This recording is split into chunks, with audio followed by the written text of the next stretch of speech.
बंदी छोड़ सतगुरु रामपाल जी परमेश्वर जी की जय हो।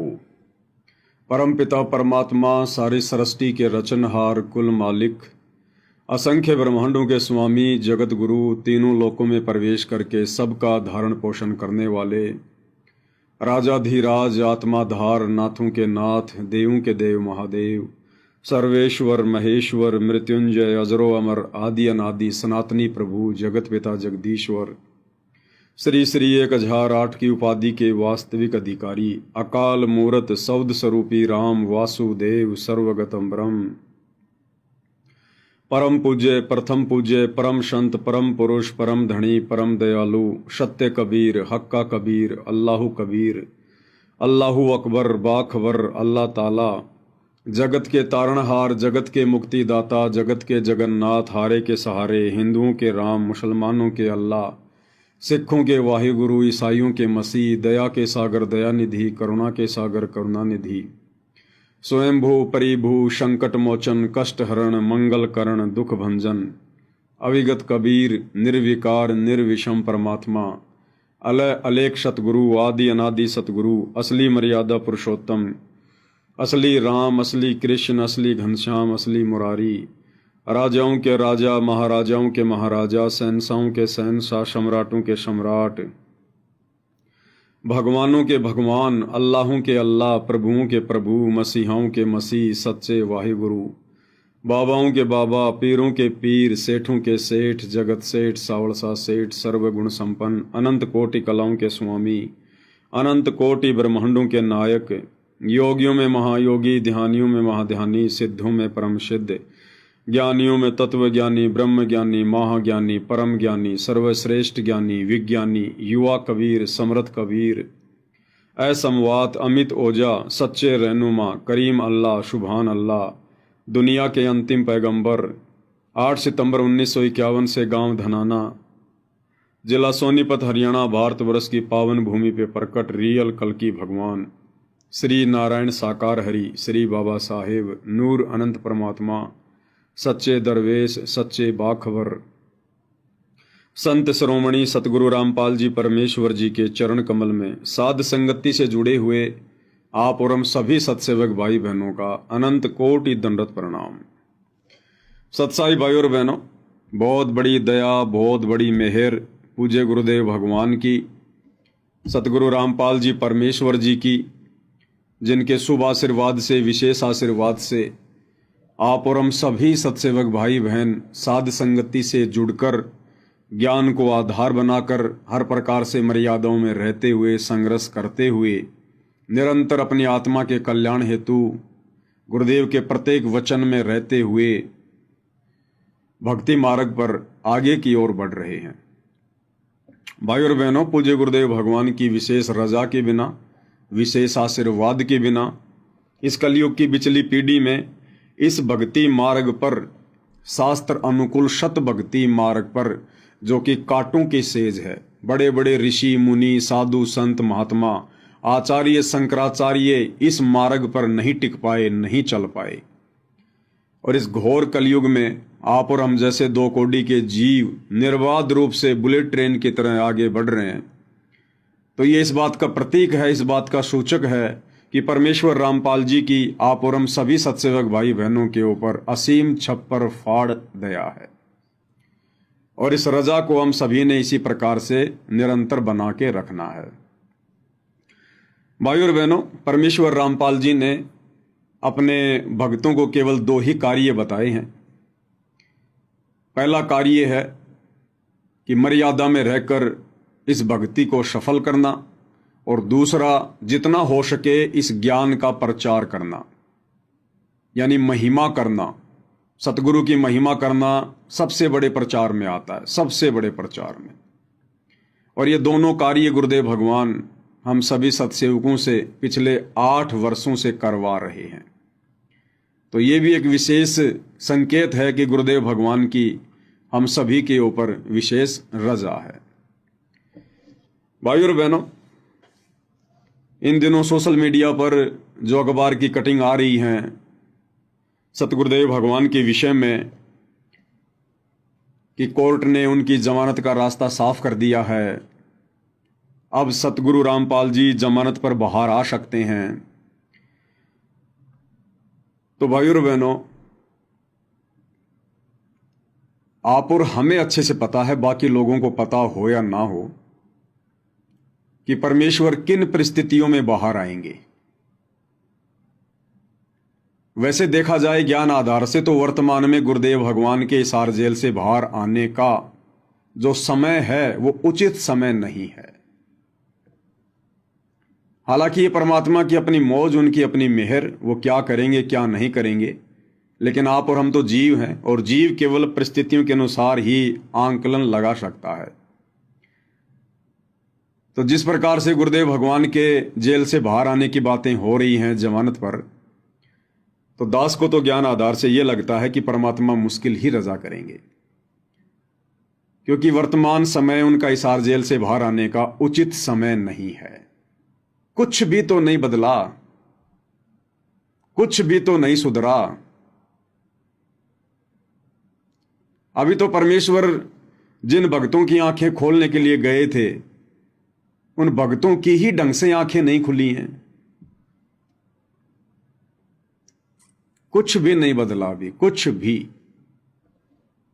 तो ज्ञान आधार से तो दास को लगता है कि बड़ा मुश्किल है इस समय परमेश्वर जी का बाहर आना।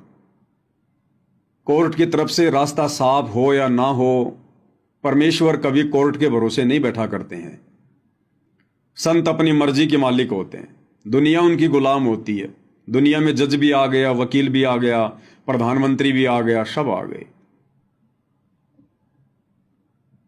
तो कोर्ट की तरफ से अगर रास्ता साफ भी हो जाता है, और यदि गुरुदेव भगवान ना आना चाहें, तो कोर्ट कोई जबरदस्ती बाहर नहीं कर सकता। परमात्मा है, परमात्मा कुछ भी कर सकता है, उनके संकेतों से सब कुछ चलता है। जब तक गुरुदेव भगवान का संकेत नहीं होगा, तब तक जज की कलम कुछ नहीं कर सकती, कुछ भी। यहां के वकील, यहां के जज, यहां के जज तो छोड़िएगा, इस पूरी पृथ्वी पर ना जाने 200, 250, 300 जितने भी देश हैं, उनमें हर देश का एक संविधान है, हर देश का एक सुप्रीम कोर्ट है। तो यहां के जज तो बहुत छोटी चीज हैं। तीनों लोगों का जज धर्मराज, उसकी कलम भी परमेश्वर रामपाल जी के संकेत से चलती है। तो हम सत्सेवक भाई बहन केवल वर्तमान परिस्थितियों के अनुसार आइडिया लगा सकते हैं कि फिलहाल परमेश्वर जी का हिसार जेल से बाहर आने का उचित समय नहीं है। परमेश्वर ने तो बहुत कुछ करना है, दूध का दूध और पानी का पानी करना है। ये जबरदस्ती तो भगवान करेंगे नहीं। और अब गुरुदेव भगवान यदि बाहर आते हैं, तो गुरुदेव कोई पैरोल पर तो आएंगे नहीं कि 15 दिन के लिए आ गए, 20 दिन के लिए आ गए। जिस प्रकार से कोर्ट उनके विषय में कह रहा है, उस हिसाब से गुरुदेव जमानत पर आएंगे। और जमानत का मतलब क्या होता है?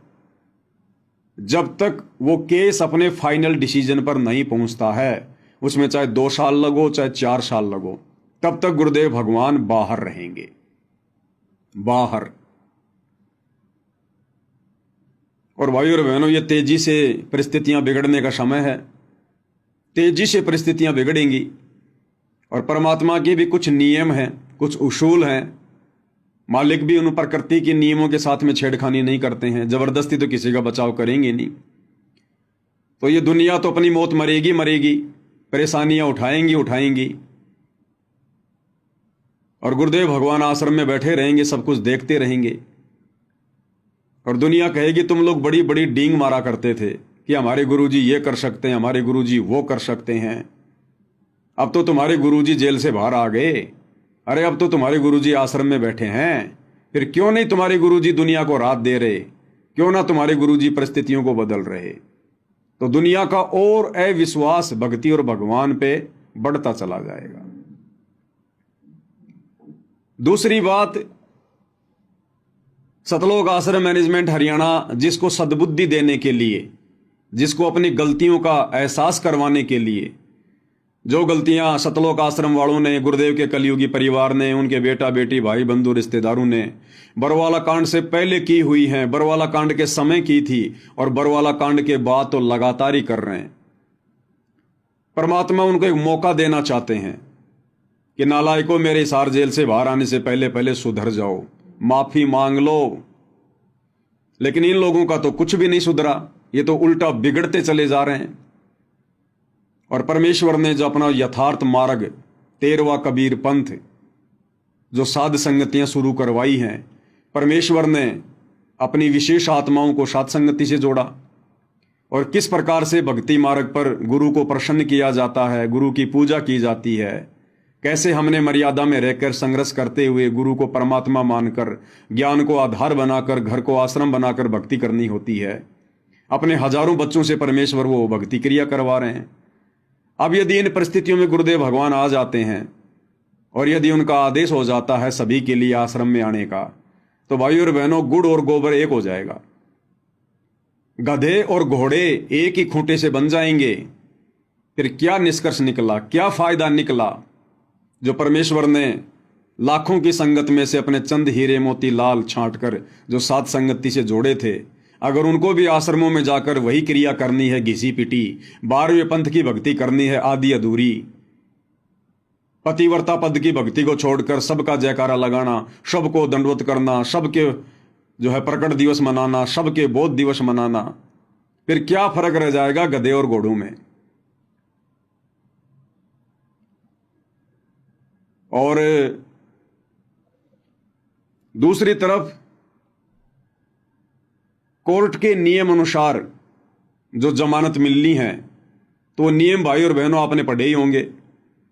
उन नियमों में साफ साफ कहा है कोर्ट ने कि संत रामपाल जी कुछ नियम और शर्तों के दायरे में रहकर जमानत प्राप्त कर सकते हैं। वो नियम क्या है कि संत रामपाल जी किसी भी प्रकार का धार्मिक या सामाजिक कोई भी कार्यक्रम नहीं कर सकते। संत रामपाल जी भक्तों की भीड़ इकट्ठा नहीं कर सकते। संत रामपाल जी कोई प्रवचन नहीं कर सकते, सत्संग नहीं कर सकते।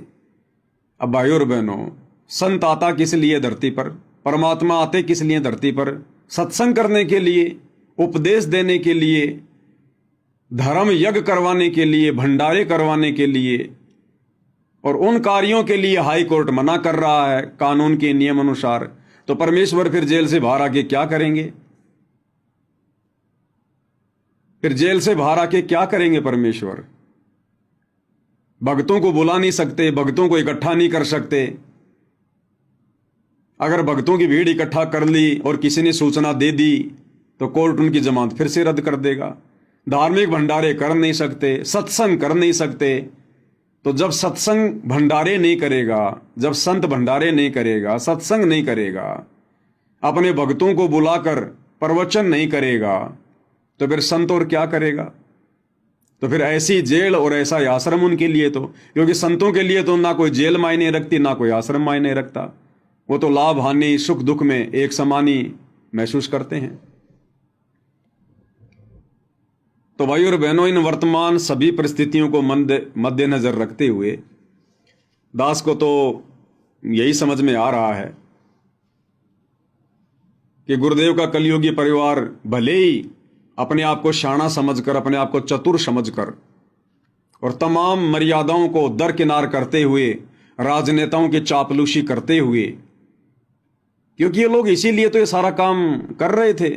मुख्यमंत्री की रैलियों में भक्तों को भेजना, हरियाणा रोडवेज की बसों में भक्तों को भर भर के जैसा बीजेपी सरकार ने कहा वहां भक्तों को भेजना, ये चापलूसी इसलिए तो की जा रही थी कि हमारे गुरुजी को बीजेपी सरकार जमानत दिलवा दे। तो भाई और बहनों, किसी भी सरकार के रहमो करम पर दास को नहीं लगता कि हमारे भगवान जमानत पर आएंगे। अगर आ गए तो उनके कलियुगी परिवार में एक अहंकार उत्पन्न हो जाएगा, एक बहुत भयंकर जो रोग है, मान बढ़ाई, अहंकार, कि हमने प्रयास किया, हमने कोशिश की, तब कहीं जाकर गुरुजी जेल से बाहर आए हैं। तो परमात्मा की तो कोशिश है अहंकारियों के अहंकार को तोड़ना। और भी बहुत सारे कारण है भाई और बहनों, तो दास को तो लगता नहीं। बाकी देखो, परमात्मा की अपनी मौज है, अपनी मर्जी है। अगर वे आना चाहेंगे तो रोक कौन देगा उनको? फिर हम सब के आइडियाज, हम सब के आंकलन धरे के धरे रह जाते हैं, क्योंकि फिर उनकी मर्जी के आगे किसी की नहीं चलती है। लेकिन दास तो परिस्थितियों के अनुसार बता रहा है। अब भाइयों और बहनों, दूसरा, अगर गुरुदेव के लड़कों के प्रयासों से और बीजेपी सरकार के सहयोग से अगर गुरुदेव भगवान जमानत पर बाहर आते हैं तो रहेंगे कहां, जाएंगे कहां? भाई जो लोग जमानत करवा के ला रहे हैं उन्हीं लोगों के पास जाएंगे। और ये कहां लेके जाएंगे? इन्होंने तो पहले से ही पब्लिसिटी कर रखी है, विश्व का सबसे बड़ा आश्रम धनाना आश्रम, सबसे बड़ा आश्रम धनाना आश्रम। तो गुरुदेव को ये कहां लेकर जाएंगे? धनाना आश्रम में लेके जाएंगे। और जहां गुरुदेव रहेंगे वहां वो प्रवचन नहीं कर सकते, जमानत के नियम अनुसार भक्तों को इकट्ठा नहीं कर सकते। और यदि इकट्ठा किया, भीड़ जमा हुई, तो तुरंत न्यूज जाएगी, तुरंत समाचार जाएगा प्रशासन के पास में, क्योंकि जो प्रशासन के जो मुखबिर होते हैं, उनके जो एजेंट होते हैं, वो हर प्रकार की खबर रखते हैं। तो जमानत कैंसिल। और ये संगत रुकने वाली नहीं है, ये संगत रुकने वाली नहीं है। ये जो भीड़ इकट्ठा कर दी गई है इन आश्रमों में,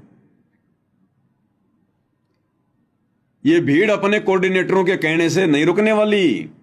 अगर इस बात का पता चल गया कि गुरुजी धनाना आश्रम में आ गए, तो ये कोऑर्डिनेटर चाहे कितने पीले पर्चे निकाल देना, फिर कितनी ऑडियो डाल देना, कितना ही धमका लेना, ये अंध भगत हैं, अंध भगत। फिर ये नहीं रुकने वाले जब इनको पता चल जाएगा कि गुरुजी धनाना आश्रम में आ गए। फिर ये जैसे तैसे कुछ भी करके आना पड़े इनको, ये भीड़ आएगी फिर तगड़ी। ये नहीं सुनेंगे फिर तुम्हारी बातें, क्योंकि ये अंध भगत हैं, ये सत्सेवक नहीं है, ज्ञानी आत्मा नहीं है, ये अंध भगतों की फौज तुम लोगों ने जमा कर दी। फिर ये भीड़ नहीं रुकेगी, चाहे तुम कितने गुरुजी के आदेश बता देना कि गुरुजी का आदेश है धनाना में कोई नहीं आएगा, कोई नहीं सुनेगा तुम्हारी बात। और अपने गुरुजी के दर्शनों के लिए ताबड़तोड़ आएंगे ये। और जैसे भीड़ इकट्ठा हुई, उसके बाद फिर क्या होगा? जमानत के नियम टूटेंगे। दूसरी बात, अगर भीड़ जमा नहीं होगी, गुरुजी सत्संग नहीं करेंगे, भंडारे नहीं होंगे, तो भगत क्या करेंगे? फिर भगत क्या करेंगे? जिस आश्रम में गुरुजी रहेंगे वहां तो संगत जाएगी नहीं, वहां तो संगत को बुलाया नहीं जाएगा डर के मारे। बाकी आश्रमों में संगत बैठी बैठी क्या करेगी? संगत का दिमाग तो रहेगा धनाना आश्रम में या जहां भी गुरुदेव भगवान रहेंगे वहां पर, और शरीर रूप में बैठे रहेंगे उन दूसरे आश्रमों में। तो भाई और बहनों, पूरा सिस्टम ही खराब हो जाएगा, पूरा सिस्टम। तो दास को तो छोटी बुद्धि से यही लग रहा है कि प्रशासन चाहे कुछ भी छूट दे दे, कुछ भी राहत दे दे, कुछ भी कर दे अपनी तरफ से, जो कानून के नियम है, समय आने पर कानून तो अपना कार्य करता ही है। और बाकी ज्ञान आधार से थोड़ा सा दास को अभी लग नहीं रहा कि परमेश्वर आ सकते हैं। बाकी उनकी मौज, उनकी मर्जी भाई और बहनों। परमात्मा तो ना जाने फिर एक पल में क्या से क्या कर दें। समर्थ है धरती पर, प्रशासन को पता भी नहीं चले और भंडारे भी होते रहे, भीड़ भी आती रहे, क्योंकि है तो भगवान वही धरती पर जो 650 साल पहले था। तो काशी के भंडारे में सेवादार जमीन से 1 फुट ऊपर चल रहे थे, लेकिन किसी का ध्यान नहीं गया। सतलोक से पानी की धारा आ रही थी, किसी का ध्यान नहीं गया। तो है तो वही कबीर भगवान धरती पर। चाहे लाखों की भीड़ आ जाओ गुरुदेव भगवान के पास में, परमात्मा अगर नहीं चाहेंगे तो किसी को पता नहीं चलेगा। प्रशासन को तो 10-50 भगत ही दिखाई देंगे और वहां पर मेला लगा होगा। ये तो समर्थ की अपनी मौज है भाई और बहनों, इसके विषय में तो हम कुछ कह नहीं सकते। लेकिन वर्तमान परिस्थितियों को देखते हुए, क्योंकि परमेश्वर अपने भक्तों की छटनी करने के लिए गए थे जेल में, किसी प्रशासन के दबाव में नहीं गए। वो तो एक कारण बनता है, एक कारण बनता है। बाकी रियलिटी तो आप और हमें पता है। और छटनी अभी हुई नहीं भाई और बहनों, छटनी अभी हुई नहीं। भक्तों की सोच में बदलाव अभी आया नहीं। जितना मूर्ख गुरुदेव भगवान छोड़कर गए थे उससे भी 4 कदम आगे मूर्खता की हद पार करके बैठे हैं, हद पार करके। खैर भाई और बहनों, तो परमेश्वर की अपनी मौज है, सबको समय का इंतजार है, क्या होगा क्या नहीं होगा। लेकिन इन सभी बातों के बीच में हम सब भगत भाई बहनों ने अपने परमेश्वर की महिमा करना नहीं भूलना है। ये तो चलता रहेगा भाई और बहनों, 21 ब्रह्मांड का रूल ही ऐसा है, ये प्रक्रियाएं ऐसी हैं, ये चलती रहेंगी, कोई बड़ी बात नहीं है। हमने तो अपने गुरुदेव भगवान की उसी प्रकार से महिमा करते रहना है जिस प्रकार से हम पिछले 8-10 वर्षों से करते रहे हैं। और हम भगत भाई बहनों ने क्या करना है क्या नहीं करना है वो आप लोगों को वीडियो के माध्यम से समझा दिया गया है। अंत में हमने इस ज्ञान मार्ग पर, ज्ञान को आधार बनाकर ही भक्ति मार्ग पर आगे बढ़ना होगा। तो परमेश्वर की महिमा में आज हम आगे बढ़ते हैं। और जैसा कि बार बार आप भाई बहनों को बताया जाता है, और ये बार बार बताना बहुत ही जरूरी है भाई और बहनों, क्योंकि युगों युगों से हम जो गलती करते आ रहे हैं, हम फिर से उस गलती को ना दोहरा दें, फिर से हम अपने जन्म ना बढ़ा लें, अपने परमेश्वर को दुखी ना कर दें, उसके लिए हमने बारंबार उन पिछली गलतियों को दोहराना शिक्षात्मक रूप से बहुत जरूरी है। और सबसे बड़ी गलती क्या रही हमारी युगों युगों से? हमने गुरु को परमात्मा नहीं माना, केवल अपना गुरु मानकर छोड़ दिया, एक संत मानकर छोड़ दिया, उन्हें कबीर नहीं माना, परमात्मा नहीं माना। तो ये गलती हम भाई बहन वर्तमान में नहीं दोहराएंगे बिल्कुल भी। इसीलिए गुरुदेव भगवान ने इस कलयुग की पिछली पीढ़ी में आकर हमें ये सत उपदेश दिया है, हमें ये तत्व ज्ञान दिया है, हमें झेरे कुएं से निकालकर परमेश्वर ने अमृत पिलाया है। तो भला अब हम इस अमृत को कैसे बर्बाद होने देंगे? तो परमेश्वर हमें इसी दिशा में आगे बढ़ाते हुए अपने सत्संग के माध्यम से और अधिक दृढ़ करते हुए क्या कह रहे हैं कि योगी कौन होता है? योगी, योगी यानी भगत। आध्यात्मिक भाषा में योगी को कहते हैं भगत। और हमने सोच लिया कि योगी वो होता है जो योग क्रिया करता है, जैसे बाबा रामदेव करता है, कभी पेट को हिला देता है, कभी ऊपर को पैर कर लेता है। तो हमने सोच लिया योगी वो होता है जो योग करता है। लेकिन परमेश्वर कह रहे हैं कि योगी वो नहीं होता जो खाली योग करता है, योगी यानी भगत। और भगत हम कब बनेंगे, कैसे बनेंगे? उसके लिए गुरुदेव हमें गीता अध्याय 2 श्लोक नंबर 53 का उदाहरण दे रहे हैं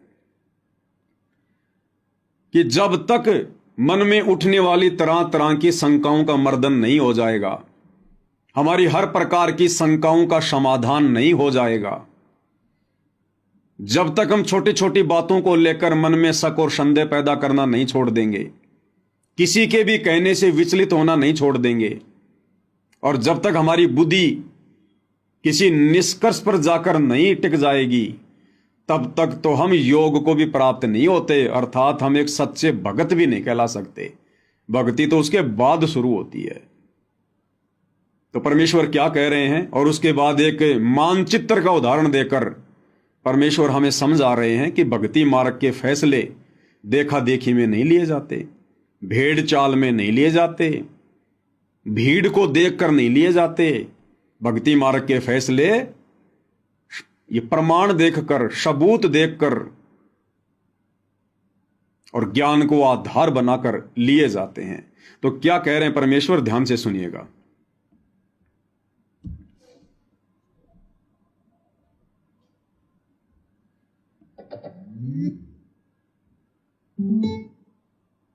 जो वेद बताते हैं वही हमारे वो महापुरुष बताते हैं जिनको भगवान मिले। तो इस ज्ञान को सुनने के बाद फिर आप संशय रहित हो जाओगे। और श्रीमद् भगवत गीता अध्याय नंबर 2 के श्लोक नंबर 53 में यही कहा कि अर्जुन, जिस समय तेरी बुद्धि नाना प्रकार के भ्रमित करने वाले ज्ञान वचनों से हटकर एक परमात्म ज्ञान पर, तत्व ज्ञान पर आश्रित हो जाएगी, यानी फाइनल हो जाएगी, तब तो तू योग को प्राप्त होगा। योग प्राप्त होना यानी योगी बनेगा, योगी माने भगत बनेगा। योगी ये नहीं होता जो पेट का पानी हिला कर ऊपर न पैर कर लिए नीचे न कर लिए, ये तो एक शारीरिक एक्सरसाइज है। योग का अर्थ है भक्त, परमात्मा से मिलने की प्रयत्न करने वाला, नहीं परमात्मा से योग करने वाला, मेल करने के लिए जो प्रयत्नशील है उसको योगी कहते हैं, भक्त कहते हैं। तब तक तू भगत बनेगा, और भगत भी तभी बनोगे जब आप कभी निसंशय होकर लग जाओगे। फिर तो कोई आ जाओ आपके सामने, आप ज्ञान में उससे विचलित नहीं हो सकते, वो चाहे मानो चाहे ना मानो वो बात। अभी तक भाई और बहनों, संगत में यदि असल में कोई योगी बना है, कोई योग को प्राप्त हुआ है, यदि परमात्मा से मेल करने की दिशा में कोई आगे बढ़ रहा है, केवल सत्सेवक भाई बहन है जो किसी भी बात को लेकर भ्रमित नहीं होते, संशय वाली स्थिति में नहीं होते। हमारा जो मत है हमेशा वो क्लियर रहता है, साफ सुथरा रहता है कि हमने क्या करना है, कैसे करना है। और बाकी हमारे जो अन्य भाई बहन हैं जो सतलोक आश्रमों से जुड़े हुए हैं, वो अभी योग को प्राप्त नहीं हुए। अभी उन्हें कोई भी विचलित कर सकता है, कोई भी उन्हें डगमग कर सकता है। एक सेकंड में उनको राजनेताओं की रैलियों में बैठा दिया जाता है, एक सेकंड में उनको धर्म भंडारों में बैठा दिया जाता है, एक सेकंड में उनको आरक्षणों में बैठा दिया जाता है, एक सेकंड में गुंडों की सीबीआई जांच के समर्थन में खड़ा कर दिया जाता है। बस उनको एक पीला पर्चा दिखा दो, व्हाट्सएप के ग्रुपों में डाल दो, उसके बाद वो नहीं देखते कि गुरुजी का आदेश है या नहीं है, गुरुजी के ज्ञान आधार से उचित है या नहीं है, वो कुछ नहीं देखते। वो बेचारे संशय वाली स्थिति में जी रहे हैं, भ्रमित हैं, डामाडोल हैं भक्ति मार्ग पर। गीता अध्याय 2 श्लोक नंबर 53 के अनुसार अभी उनकी भक्ति शुरू नहीं हुई है। तो परमेश्वर ने योगी भी साध संगति से जोड़कर अपनी सत्सेवक आत्माओं को ही बनाया है। अब आगे गुरुदेव भगवान मानचित्र का उदाहरण देकर क्या समझा रहे हैं कि हमने किस प्रकार से भक्ति मार्ग के फैसले लेने चाहिए। इन आश्रमों से जुड़े हुए भाई बहनों को विचार करना चाहिए ये आगे का सत्संग सुनकर। गुरुदेव इसमें कह रहे हैं कि मान लो आप कहीं जा रहे हो, रास्ते रास्ते रास्ते रास्ते, या जैसे हम लोग भक्ति मार्ग पर चल रहे हैं और रास्ते में आपकी किसी से बातचीत हो जाए और आप उसको कहो कि भाई मैं तो जयपुर से दिल्ली जा रहा हूं। वो आपसे पूछे भाई कहां जा रहे हो, और आपको भाई मैं तो दिल्ली जा रहा हूं, और जा रहे हो आप जी बंबई की तरफ उल्टा, और वो व्यक्ति आपसे कहे कि भाई आपकी तो दिशा गलत है, भले पुरुष तू तो उल्टा जा रहा है उल्टा, और जितना उल्टा जाएगा उतना ही तू दुखी होगा, परेशान होगा, तेरा मार्ग उतना ही लंबा हो जाएगा। तो उल्टी दिशा में जा रहा है, दिल्ली तो उधर है उत्तर दिशा की तरफ, तू तो दक्षिण की तरफ जा रहा है बंबई की तरफ। तो गुरुदेव भगवान ने बताया यदि वो होश में होगा, यदि वो समझदार होगा, तो तुरंत विचार करेगा कि इस व्यक्ति ने ऐसा कहा तो क्यों कहा, कोई तो कारण होगा, इसका मेरे से कोई स्वार्थ नहीं है, मेरी और इसकी कोई रिश्तेदारी नहीं है। और ये व्यक्ति यदि कह रहा है कि भाई तेरी दिशा गलत है, तो गुरुदेव कह रहे कि समझदार भगत ने, समझदार व्यक्ति ने चिंतन करना चाहिए, उससे पूछना चाहिए कि भाई आपने ऐसा क्यों कहा। मैं तो बहुत सोच समझ के चला हूं, अपने घर से तफ्तीश करके चला हूं, मैं आपकी बात क्यों मानूं कि मैं गलत दिशा में जा रहा हूं। अब यदि वो व्यक्ति उसको मानचित्र दिखाकर समझाए कि भाई देख तू यहां खड़ा है, हाँ भाई यहां खड़ा हूं मैं, और देख जाना है तुझे दिल्ली, और दिल्ली तो भाई इस तरफ देखो उत्तर दिशा में है, और तू कहां जा रहा है, तू जा रहा दक्षिण में बंबई की तरफ, देखिए मानचित्र तेरे सामने। उसके बाद यदि वो व्यक्ति होश में होगा, भांग नहीं पी रखी होगी काल की, तो वो व्यक्ति चिंतन मनन करेगा कि भाई वास्तव में अब भी कोई संशय रह गया, अगले ने मानचित्र खोल के दिखा दिया, प्रमाण दे दिया कि मैं कहां खड़ा हुआ हूं और मुझे जाना किधर था और मैं जा किधर रहा हूं। उसने फिर उस व्यक्ति का धन्यवाद करना चाहिए कि आपने मेरा समय बचा दिया। इसी प्रकार भक्ति मार्ग पर गुरुदेव भगवान समझा रहे हैं कि भक्ति मार्ग पर यदि आपकी दिशा गलत है, आप यदि अपने गुरुदेव के नियमों के विरुद्ध चल रहे हैं, भक्ति विरुद्ध कार्य कर रहे हैं, और यदि कोई सत्सेवक भाई बहन साथ संगति वाले रोका टोकी करते हैं, वीडियो बनाकर तुम्हें समझाते हैं कि तुम्हारी दिशा गलत है, तुम सही नहीं जा रहे, गुरुदेव ने हमें जिस भक्ति वाली दिशा में जाने के लिए बताया है, जिन नियमों को फॉलो करने के लिए समझाया है, तुम उसके विपरीत जा रहे हो, तुम भ्रमित हो भाई, भ्रमित। अब गुरुदेव ने बताया अगर वो समझदार भगत होगा तो तुरंत विचार करेगा और कहेगा भाई आपने ये बात क्यों कही, मेरे को तो मेरे कोऑर्डिनेटर ने यही बताया है कि गुरुजी का आदेश है, देखो पीड़ा पर्चा आ गया, हमने राजनीति करनी है, परशुराम जी की जयंती में जाना है, सिरसा अनाज मंडी कबीर जी की जयंती मनानी है, अयोध्या में भंडारा लगाना है, जाटों के आरक्षण में बैठना है, गुंडों की सीबीआई जांच में जाना है, समर्थन करना है, 5 लाख रुपए चंदे के रूप में देने हैं, जाटों की धर्मशाला बनानी है, अन्नपूर्णा योजना के तहत गांव गांव जाकर आलू प्याज टमाटर बांटना है, लोगों के मकान बनाने हैं।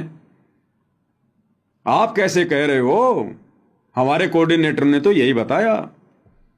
अब यदि सत्सेवक भाई बहन आपको मानचित्र दिखा देते हैं, रियल भक्ति का संविधान की गुरु ने क्या बताया, भाई तेरा कोऑर्डिनेटर गुरु है या सतगुरु रामपाल जी हैं, भाई सतगुरु रामपाल जी हैं, तो सतगुरु रामपाल जी ने जो भक्ति विधि बताई है, भगत की जो रहनी करनी बताई है, क्या करना है क्या नहीं करना है, कौन से कर्म करने हैं कौन से कर्म छोड़ने हैं, अगर तुझे वो बता दिए जाएं, वो नियम बता दिए जाएं, तुझे वो विधान तेरे सामने रख दिया जाए, तब तो मानेगा। तो समझदार भगत तो कहेगा हाँ भाई फिर तो मानना ही पड़ेगा, फिर मैं कोऑर्डिनेटर की क्यों मानूंगा, मैं तो अपने भगवान की मानूंगा। तो गुरुदेव भगवान का संविधान है, उनके सत्संग, उनके द्वारा लिखी गई पुस्तकें, अगर वो उसको दिखा दिए जाएं, समझा दिया जाए कि देख गुरुदेव भगवान ने क्या क्या आदेश दे रखा है सत्संगों में, नियमों में, और देख बावड़े ये तेरे कोऑर्डिनेटर, ये गुरुदेव का कलयुगी परिवार, ये देख काल प्रेरणा से तेरी सारी मर्यादा तोड़वा रहे हैं। अगर भगवान राजनीति करवाएगा अपने भक्तों से, तो भक्ति क्या फिर आसाराम बापू करवाएगा? तो फिर उस भगत ने विचार करना चाहिए कि बात तो सही है भाई, अरे मैं जुड़ा भक्ति मार्ग पर अपने आत्म कल्याण के लिए, मोक्ष के लिए, और मोक्ष होगा सतगुरु के भक्ति विधान पर चलने से, उनकी मर्यादाओं में रहने से, और मैं मर्यादाओं को तोड़कर आगे बढ़ रहा हूं और सोच रहा हूं मैं सतलोक जाऊंगा, ये तो कभी नहीं हो सकता। तो गुरुदेव ने बताया कि जो रियल में जो भगत बीज होगा, अच्छी आत्मा होगी, वो तो विचार करेगी, और जो मूर्ख होगा ना, मूर्ख अज्ञानी प्राणी होगा, जिसके संस्कार कमजोर होंगे, उसको यदि कोई सच्ची बात बताई जाएगी तो वो लड़ेगा, झगड़ेगा कि तेरे को क्या लेना देना है, मैं ठीक जा रहा हूं, तू अपना काम कर, आया बड़ा ज्ञानी ज्ञान देने के लिए। तो वो तो फिर मूर्ख आदमी है। फिर तो परमात्मा कहते हैं गधे की आंख में अगर आप घी डालना चाहोगे तो वो यही समझेगा कि एक मेरी आंख फोड़ना चाह रहा है। तो परमेश्वर हमें किस प्रकार से अपने सत्संगों में आदेशित करते हैं, निर्देशित करते हैं। इसलिए भाई और बहनों, गुरुदेव भगवान बार बार कहते हैं कि बच्चों आपने सत्संगों को बहुत ध्यान से सुनना चाहिए, एक एक शब्द पे विचार करना चाहिए कि गुरुदेव कह क्या रहे हैं, क्योंकि ये सामान्य सत्संग नहीं है, ये सत्यनारायण कथा है, युगों युगों से हमें अब सुनने को मिली है। सत्यनारायण कथा, सत्यनारायण हमारे गुरुदेव भगवान है, विष्णु जी नहीं है। ये त्रिलोकी विष्णु सत्यनारायण नहीं है। सत्यनारायण यानी सच्चा परमात्मा, अविनाशी परमात्मा। और सत्यनारायण कथा ये विष्णु जी की कथा नहीं है। सतगुरु रामपाल जी परमेश्वर हमें जो सत्संग सुना रहे हैं, ये है सत्यनारायण कथा, और ये बैठे हमारे सामने सच्चे सत्यनारायण भगवान। तो समझदार आत्मा तो फिर विचार करेगी। तो किस प्रकार से गुरुदेव हमें आदेशित कर रहे हैं, सुनिएगा। तो ये ज्ञान ऐसा है, आपको उस स्थिति में ला देगा कि आप डगमग नहीं हो सकते। इसके अतिरिक्त विश्व में आपको ज्ञान और भगवान दिखाई नहीं देगा, स्वप्न में भी। और तभी आप दृढ़ होगे। जब हम किसी मार्ग पर चल रहे हैं और आगे जाकर सैकड़ों रास्ते बन जाते हैं, आपके पास मैप है और आपको खूब पढ़ा रखा है, समझा रखा है कि मैप अपना रास्ता ये रहेगा, इसके बाद बहुत से रास्ते हैं वो अलग हैं, उनमें नहीं जाना। तो फिर आप कैसे मिसगाइड हो जाओगे? तो ये जो ज्ञान आपको दिया जा रहा है, सतलोक जाने का एक मैप आपके सामने रखा जा रहा है, और इस मार्ग पर आप विचलित होगे तो पता नहीं कहां जाकर रुकोगे फिर। अब तक हमारे साथ ऐसा ही बनता रहा, हम भक्ति मार्ग पर चले, रास्ते में किसी ने विचलित कर दिए, हम दिशा बदल गए और हजारों कोस दूर चले गए यथास्थान से, और फिर हम यही के यही रह गए। तब तक सवेरा हो गया, सवेरा माने मृत्यु होगी। तो अब हमने दृढ़ रहना है, इस ज्ञान को आधार बनाकर इस भक्ति रूपी सफर पर अपन चलना है। तो गुरुदेव कह रहे अब हमने दृढ़ रहना है इस भक्ति मार्ग पर, ज्ञान को आधार बनाकर। अब हमने किसी के कहने से डगमग नहीं होना, चाहे गुरुजी का लड़का हो, चाहे गुरुजी की लड़की हो, चाहे गुरुजी का भाई हो, चाहे कोई कोऑर्डिनेटर हो, कोई जी भी हो इस भक्ति मार्ग पर, अगर सत्संग हमारे समझ में आ गए, ज्ञान हमारे समझ में आ गया, मानचित्र अच्छे से भक्ति वाला समझ में आ गया, तो फिर हमें कोई विचलित नहीं कर सकता, डगमग नहीं कर सकता। हम उससे 50 सवाल पूछ लेंगे, 50, कि भैया ये राजनेताओं की रैलियों में भेजने का आदेश गुरुजी ने तुम्हें कब दिया? कब दिया गुरुदेव ने आदेश?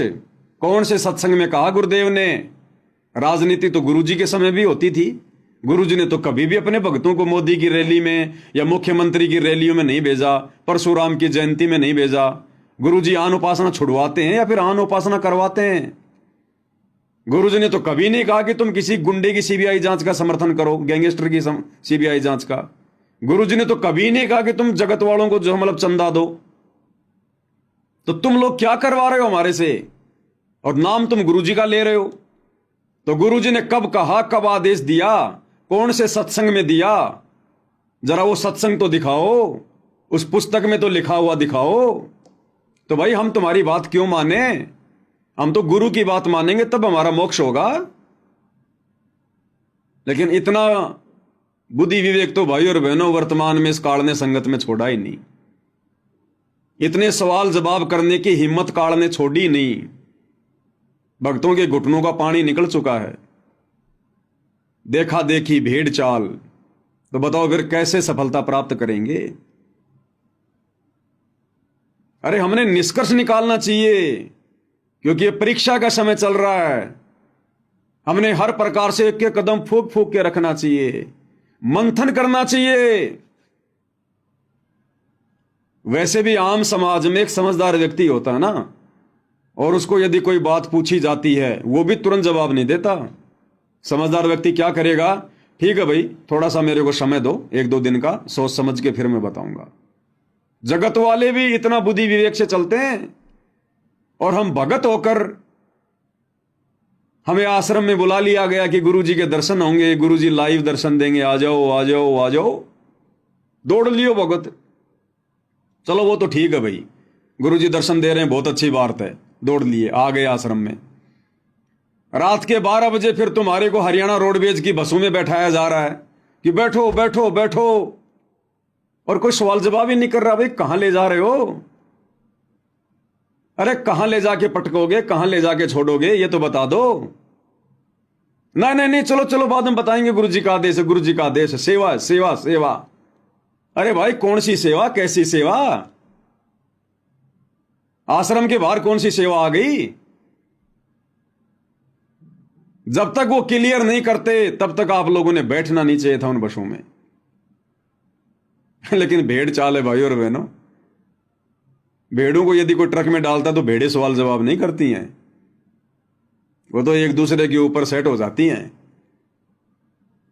अब भाई और बहनों, ज्ञान आधार से यदि हम निष्कर्ष निकालें तो निष्कर्ष भी गुरुदेव के सत्संगों को आधार बनाकर ही निकाला जाएगा, दूसरा कोई तरीका नहीं है, क्योंकि ये ज्ञान मार्ग है। अब गुरुदेव भगवान हमें क्या बता रहे हैं, निष्कर्ष कैसे निकलता है, सत्संगों को कैसे आधार बनाया जाता है। अब ये सत्संग है पूज्य गुरुदेव भगवान का। अब गुरुदेव भगवान हमें गीता जी के कुछ श्लोक पढ़ा रहे हैं। अब मात्र ये श्लोक नहीं है, गुरुदेव केवल हमारे को श्लोक ही नहीं समझा रहे, बैकग्राउंड में ना जाने कितनी शिक्षाएं हैं। इस पॉइंट को आधार बनाकर जो गुरुदेव समझा रहे हैं, हम कहां अपना बचाव कर सकते हैं। इसमें गुरुदेव भगवान हमें गीता अध्याय 8 श्लोक नंबर 17 का हवाला दे रहे हैं गीता जी को दिखाकर। और इसमें गीता ज्ञानदाता कह रहा है कि मुझे प्राप्त होकर फिर कभी प्राणी का जन्म और मरण नहीं होता। कौन कह रहा है? ब्रह्म गीता ज्ञानदाता काल, कि अर्जुन मुझे प्राप्त होकर, यानी मुझ ब्रह्म को प्राप्त होकर, जो मैं ब्रह्म लोक में रहता हूं, मेरा ओम नाम है, मुझको प्राप्त होकर ये प्राणी फिर कभी जन्म और मरण में नहीं आता। गीता अध्याय 8 श्लोक नंबर 17। अब गुरुदेव भगवान क्या कह रहे हैं कि बच्चों, इन गीता अनुवादकों को गीता जी का अनुवाद करना नहीं आया, और जहां जहां इस काल ने बकवाद करी है, इन लोगों को ना तो समझ में आई, फिर दूसरों को यह समझा कैसे सकते थे। अगर इस ब्रह्म की इस बात को हम सत्य मान लें, गीता अध्याय 8 श्लोक नंबर 17 को, कि अर्जुन मुझको प्राप्त होने के बाद, अब ब्रह्म को कैसे प्राप्त होंगे? जब विधि विधान अनुसार इसकी ओम नाम की साधना करेंगे, और जो मर्यादा है वो मर्यादा में रहेंगे, तो इसके ब्रह्मलोक में जाएंगे। ब्रह्मलोक में ये काल रहता है, तो हम इसको ब्रह्म को प्राप्त हो जाएंगे। तो अगर गीता अध्याय 8 श्लोक 17 के अनुसार अगर इस काल की इस बात को हम सत्य माने कि मुझको प्राप्त होने के बाद में ये प्राणी कभी जन्म मरण में नहीं आता, तो फिर गुरुदेव भगवान कह रहे हैं फिर तो भैया वो गीता का अध्याय 4 श्लोक 5 और 9, 12 का 2, 10 का 2, फिर तो वो 4 श्लोक फेल हो जाएंगे। अगर 8 के 17 को सही मान के चलें कि ब्रह्म प्राप्ति के बाद में जन्म और मरण नहीं होता, तो फिर गीता अध्याय 4 श्लोक 5, गीता अध्याय 4 श्लोक 9, गीता अध्याय 10 श्लोक 2, गीता अध्याय 12 श्लोक 2, गीता अध्याय 2 श्लोक नंबर 17 कि अविनाशी तो उसको जान जिसको मारने में कोई सक्षम नहीं। और बाकी श्लोकों में क्या लिखा हुआ है कि अर्जुन तेरे और मेरे भी बहुत जन्म हो चुके हैं, तू नहीं जानता मैं जानता हूं, मेरे जन्म और मरण अलौकिक हैं। अगर 8 के 17 को सही मान लें कि ब्रह्म की भक्ति करने से जन्म और मरण समाप्त हो जाता है, जीव कभी मृत्यु में नहीं आता, दोबारा जन्म नहीं होता, तो फिर बाकी श्लोक पहले वाले वो गलत साबित हो जाएंगे। तो इसी प्रकार भाई और बहनों, पहले आप ये सुनिएगा, फिर आगे भक्ति मार्ग में हम इसका विश्लेषण करेंगे। हे अर्जुन, ब्रह्मलोक पर्यंत सब लोग पुनर्वृत्ति में हैं, परंतु हे कुंती पुत्र, मुझको प्राप्त होकर पुनर्जन्म नहीं होता। अगर ये सत्य है ये श्लोक, तो वो चौथे अध्याय का 5वां और 9वां गलत हो गया, और 15वें अध्याय का 16वां और 17वां भी गलत हो गया, और फिर 18वें अध्याय का 62वां, 15वें अध्याय का 4, 1 से लेकर 4, वो सारे श्लोक गलत सिद्ध हो जाते हैं। नहीं, ये समझन का अंतर है। यहां वो क्या कहना चाहता है कि जो इस मेरे प्रोसीजर को नहीं होते और वो मुझे प्राप्त हो जाते हैं, तो मेरे प्राप्त होने वाले को भी जन्म मृत्यु में रहना ही पड़ता। जो ये बात नहीं जानते, तो क्लियर कर दिया गुरुदेव ने। इसी प्रकार भाई और बहनों, अध्यात्म मार्ग में 2014 बरवाला कांड के बाद गुरुदेव भगवान के कलयुगी परिवार ने, इन कोऑर्डिनेटरों ने भगत समाज से जो जो मर्यादा विरुद्ध ये कर्म करवाए हैं, और आदेश किसका बताया? गुरुदेव का, भगवान का, परमात्मा का, कि गुरु जी का आदेश है। हमने 2019 में कांग्रेस सरकार को फुल समर्थन करना है, कांग्रेस सरकार को जिताना है, बीजेपी को हराना है। 2024 में इन्होंने गुरु जी का नाम लेकर नया आदेश निकाल दिया कि अब हमने कांग्रेस को छोड़कर बीजेपी को जिताना है, बीजेपी का फुल सपोर्ट करना है, और जो व्यक्ति बीजेपी को वोट नहीं देगा उसकी आश्रमों में नो एंट्री, उसको गुरुद्रोही घोषित कर दिया जाएगा। हमने राजस्थान के गैंगस्टर आनंदपाल सिंह को शहीद का दर्जा दिलवाने के लिए राजपूत करणी सेना के साथ मिलकर रैलियां निकालनी है, धरने प्रदर्शन करने हैं, और राजपूत करणी सेना को चंदे के रूप में पैसा देना है। गुरुजी का आदेश है। हमने हरियाणा के जाट आरक्षण में जाट भाइयों का समर्थन करना है, उनके धरनों पर जाकर बैठना है, और चंदे के रूप में आरक्षण संघर्ष समिति को पैसा देना है। हमने आन उपासकों के लिए अयोध्या में जाकर भंडारा लगाना है। हरियाणा के गोहाना के सोनीपत में जाट धर्मशाला का 5वां फ्लोर बनाना है। गुरुजी का आदेश है, 1 करोड़ रुपया लगेगा। परशुराम की जयंती में जाना है, जो कि आन उपासना के अंतर्गत आती है। कबीर जयंती में जाना है, सिरसा अनाज मंडी, जो कि आन उपासना के अंतर्गत आती है। हमने गांव गांव जाकर लोगों को राशन बांटना है, उनके मकान बनाने हैं, जो कि परमेश्वर के विधान के खिलाफ है। अगर 2014 बरवाला कांड के बाद गुरुदेव के कलयुगी परिवार के द्वारा यानी कोऑर्डिनेटरों के द्वारा गुरुदेव भगवान का आदेश बताकर पीले पर्चे निकालकर जिस प्रकार से संगत से मर्यादाएं तुड़वाई गई हैं, ये आदेश संगत को बताए गए हैं। यदि भाइयों और बहनों हम इन तमाम आदेशों को, यदि गुरुदेव भगवान का आदेश माने, तो भाइयों और बहनों फिर 2014 बरवाला कांड से पहले गुरुदेव भगवान ने हमें जितना भी ज्ञान दिया, जितना भी भक्ति विधान बताया, जितने भी नियम बताए, फिर भाइयों और बहनों सारे गलत सिद्ध हो जाते हैं, गलत साबित हो जाते हैं। अगर गुरुदेव के परिवार के द्वारा बताए गए भक्ति विरुद्ध बातों को गुरुजी का आदेश माना जाए, तो 2014 बरवाला कांड से पहले गुरुदेव ने दिन रात एक कर दिए हमें भक्ति विधान समझाने के लिए, सत्संग करने के लिए। फिर वो सारे सत्संग फेल हो जाते हैं भाई, क्योंकि गुरुजी का भक्ति विधान कहता है कि बच्चों, हमने गेम नहीं खेलना, गेम खेलने में किसी का सहयोग भी नहीं करना हमने। और गुरुदेव के परिवार ने धनाना गांव में बैडमिंटन का स्टेडियम बना दिया। तो किसका विधान सही, किसका विधान गलत? फिर तो गुरुदेव भगवान दोगले हो गए। 2014 से पहले तो वो क्या बताया करते थे, और इन लोगों के अनुसार फिर 2014 के बाद जेल में जाकर वो क्या आदेश दे रहे हैं।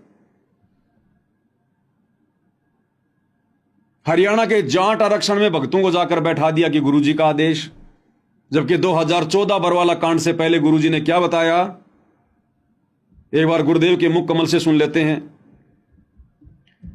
गुरुदेव भगवान कहते हैं, दुनिया से ती दोस्ती पड़े भजन में भंग, एकाएकी राम से या साधु के संग। कबीरा दुनिया से ती दोस्ती ओए भजन में भंगे, एकाएकी राम से है कै साधु के संगे।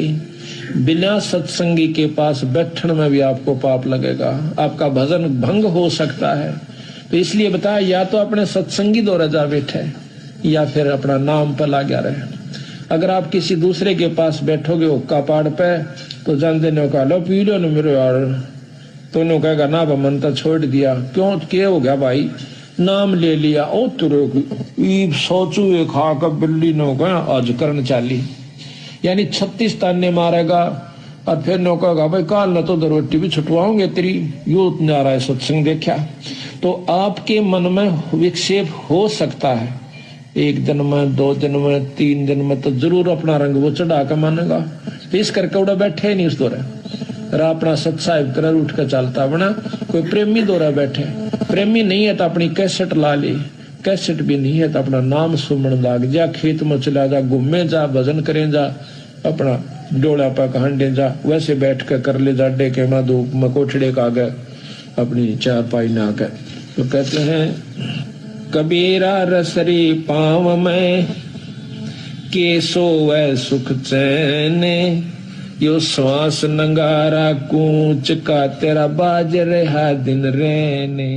तो अगर बरवाला कांड के बाद में सतलोक आश्रम मैनेजमेंट हरियाणा के द्वारा गुरुजी का यह आदेश बताकर हमें हरियाणा के जाट आरक्षण में जाकर बैठने का, उनका समर्थन करने का, उनको चंदा देने का आदेश यदि हिसार जेल से था गुरुदेव का, तो भाई और बहनों फिर ये सत्संग फेल हो जाते हैं गुरुदेव भगवान के, फिर परमात्मा का सत्संग रूपी विधान फेल हो जाता है। 2014 बरवाला कांड के बाद इन लोगों ने गुरुदेव भगवान का आदेश बताकर कभी कांग्रेस का समर्थन करवा दिया, कभी बीजेपी का समर्थन करवा दिया। और गुरुदेव भगवान ने 2014 बरवाला कांड से पहले अपने प्रवचनों में राजनीति के विषय में क्या बताया कि भगत के लिए राजनीति कितनी खतरनाक है। एक बार गुरुदेव के मुख कमल से सुन लीजिएगा। इस दास के सामने भी आके एक आधा बोला जो ज्ञान को नहीं परिचित, वो कहता जी मैं सरपंच का इलेक्शन लड़ दूं, सारा गांव को है तू उठ ले। अरे भले आदमी, इंद्र की पदवी छोड़ के टिंडे ले लिए, ये पीपी इधर बैठेगा सरपंच की, उसमें के काट देगा तू, अपना पीछा छुटा यहां तक क्यों करेगा, मिनिस्टर बनेगा तू। कहने का भाव ये, अगर भक्ति करनी है तो ये बकवास त्यागनी होगी। अगर भक्ति करनी है तो ये राजनीति वाली बकवास त्यागनी पड़ेगी। ना राजनीति करनी, ना राजनीति में किसी का सहयोग करना। अगर गुरुदेव ने हमें शराब पीने से मना किया तो हम किसी को शराब पिलाने में सहयोग भी नहीं कर सकते। अगर गुरुदेव ने हमें मांस खाने से मना किया तो किसी को मांस खिलाने में और लाने में बनाने में सहयोग भी नहीं कर सकते। अगर गुरुदेव ने हमें बीड़ी सिगरेट पान मसाला खाने से मना किया है, हम किसी को लाकर भी नहीं दे सकते, माचिस भी नहीं दे सकते। इसी प्रकार यदि गुरुदेव ने हमें राजनीति करने से मना किया है तो फिर हमने राजनीति करने में किसी का सहयोग भी नहीं देना, किसी का समर्थन भी नहीं करना। फिर वो महापाप हो जाएगा, महापाप। तो बताओ भाई और बहनों, फिर किसका आदेश माने? और ये पीला पर्चा निकाल दिया गया 29/10/2020 को। सभी भक्तात्माओं से प्रार्थना है कि सतगुरुदेव जी का आदेश आया कि बीजेपी को वोट देना है। अगर बीजेपी को वोट नहीं डाले तो उनकी कोई माफी नहीं होगी, उनका नाम शुद्ध नहीं होगा। और गुरु जी कह रहे हैं अगर तुमने राजनीति कर ली, सहयोग कर दिया, तो नालायक को तुम्हारा नाम शुद्ध नहीं होगा। तो भाई और बहनों, ये समाधान हमने गुरुदेव के सत्संगों में निकालना पड़ेगा। तो जिस प्रकार से इन ज्ञानहीन लोगों ने गीता जी को ना समझकर उसका उल्टा अनुवाद करके भगत समाज को उलझा दिया है, उसी प्रकार से इन कोऑर्डिनेटरों ने सतगुरु रामपाल जी परमेश्वर जी के कलयुगी परिवार वालों ने इस ज्ञान का अज्ञान करके अपना मनमाना आचरण लागू करके इन्होंने भगत समाज को उलझा दिया है। काल प्रेरणा से धीरे धीरे ज्ञान का ज्ञान करने में लगे हुए हैं। इसलिए परमेश्वर ने हमें यह तत्व ज्ञान युक्त सत्संग दिए कि बच्चों, ये सत्संग तुम्हारे लिए टॉर्च का काम करेंगे, टॉर्च का काम। इस ज्ञान की रोशनी में तुमने स्वयं निर्णय करना है, नीर खीर का निबेरा करना है कि हमने गुरुदेव के द्वारा दिखाए गए मार्ग पर चलना है या काल प्रेरणा से गुरुदेव के कलयुगी परिवार के द्वारा हमें जो कुमार्ग दिखाया जा रहा है हमने उसके ऊपर चलना है। तो इस प्रकार से भाइयों और बहनों हमने सत्संगों का निष्कर्ष निकालना पड़ता है। अब यह संगत भाइयों और बहनों भ्रमित हुई कैसे? कारण एक ही है, ज्ञान को अच्छे से ना समझना। सत्संग को सुन के उसके ऊपर चिंतन मनन ना करना, यह सबसे बड़ी कमजोरी रही हमारी। तो गुरुदेव भगवान हमें क्या समझा रहे हैं एक सत्संग के माध्यम से? ठीक उसी प्रकार वर्तमान में यह लाखों की संगत भ्रमित हो चुकी है। जिस प्रकार से श्री ब्रह्मा जी की उस क्रिया को देखकर उसके वंशज भ्रमित हो गए, ब्राह्मण भ्रमित हो गए, और फिर उन ब्राह्मणों को देखकर बाकी समाज भ्रमित हो गया। उसी प्रकार आज वर्तमान में गुरुदेव के कलयुगी परिवार को देखकर कोऑर्डिनेटर भ्रमित हो गए, और फिर इन कोऑर्डिनेटरों को देखकर बाकी संगत भ्रमित हो गई। अब गुरुदेव भगवान हमें क्या समझा रहे हैं इस सत्संग में? इस सत्संग में गुरुदेव भगवान हमें कह रहे हैं कि जब ब्रह्मा जी उत्पन्न हुआ कमल के फूल पर, उसके बाद समुद्र मंथन में ब्रह्मा जी को चारों वेद दिए गए। ब्रह्मा जी ने चारों वेदों को पढ़ा, और चारों वेदों को पढ़कर ब्रह्मा जी ने एक ओम मंत्र सेलेक्ट कर लिया। बिल्कुल सही था, क्योंकि वेदों के अनुसार ओम मंत्र ही सत्य है। वेदों में केवल काल तक की साधना का वर्णन है, ओम नाम ही है। अब इस ब्रह्मा जी ने ओम नाम तो ले लिया वेदों से, और उसके बाद इसको आकाशवाणी हुई काल की कि तप करो, तप करो, तपो तपो कर वाक्य सुनाया, लोक रचो बल मेरी माया। अब यहां ब्रह्मा जी फैल हो गया। यहां ब्रह्मा जी कंफ्यूज हो गया और ब्रह्मा जी ने उस आकाशवाणी को परमात्मा की आकाशवाणी समझकर तप भी करना शुरू कर दिया, जबकि परमात्मा का विधान तो वेदों में है।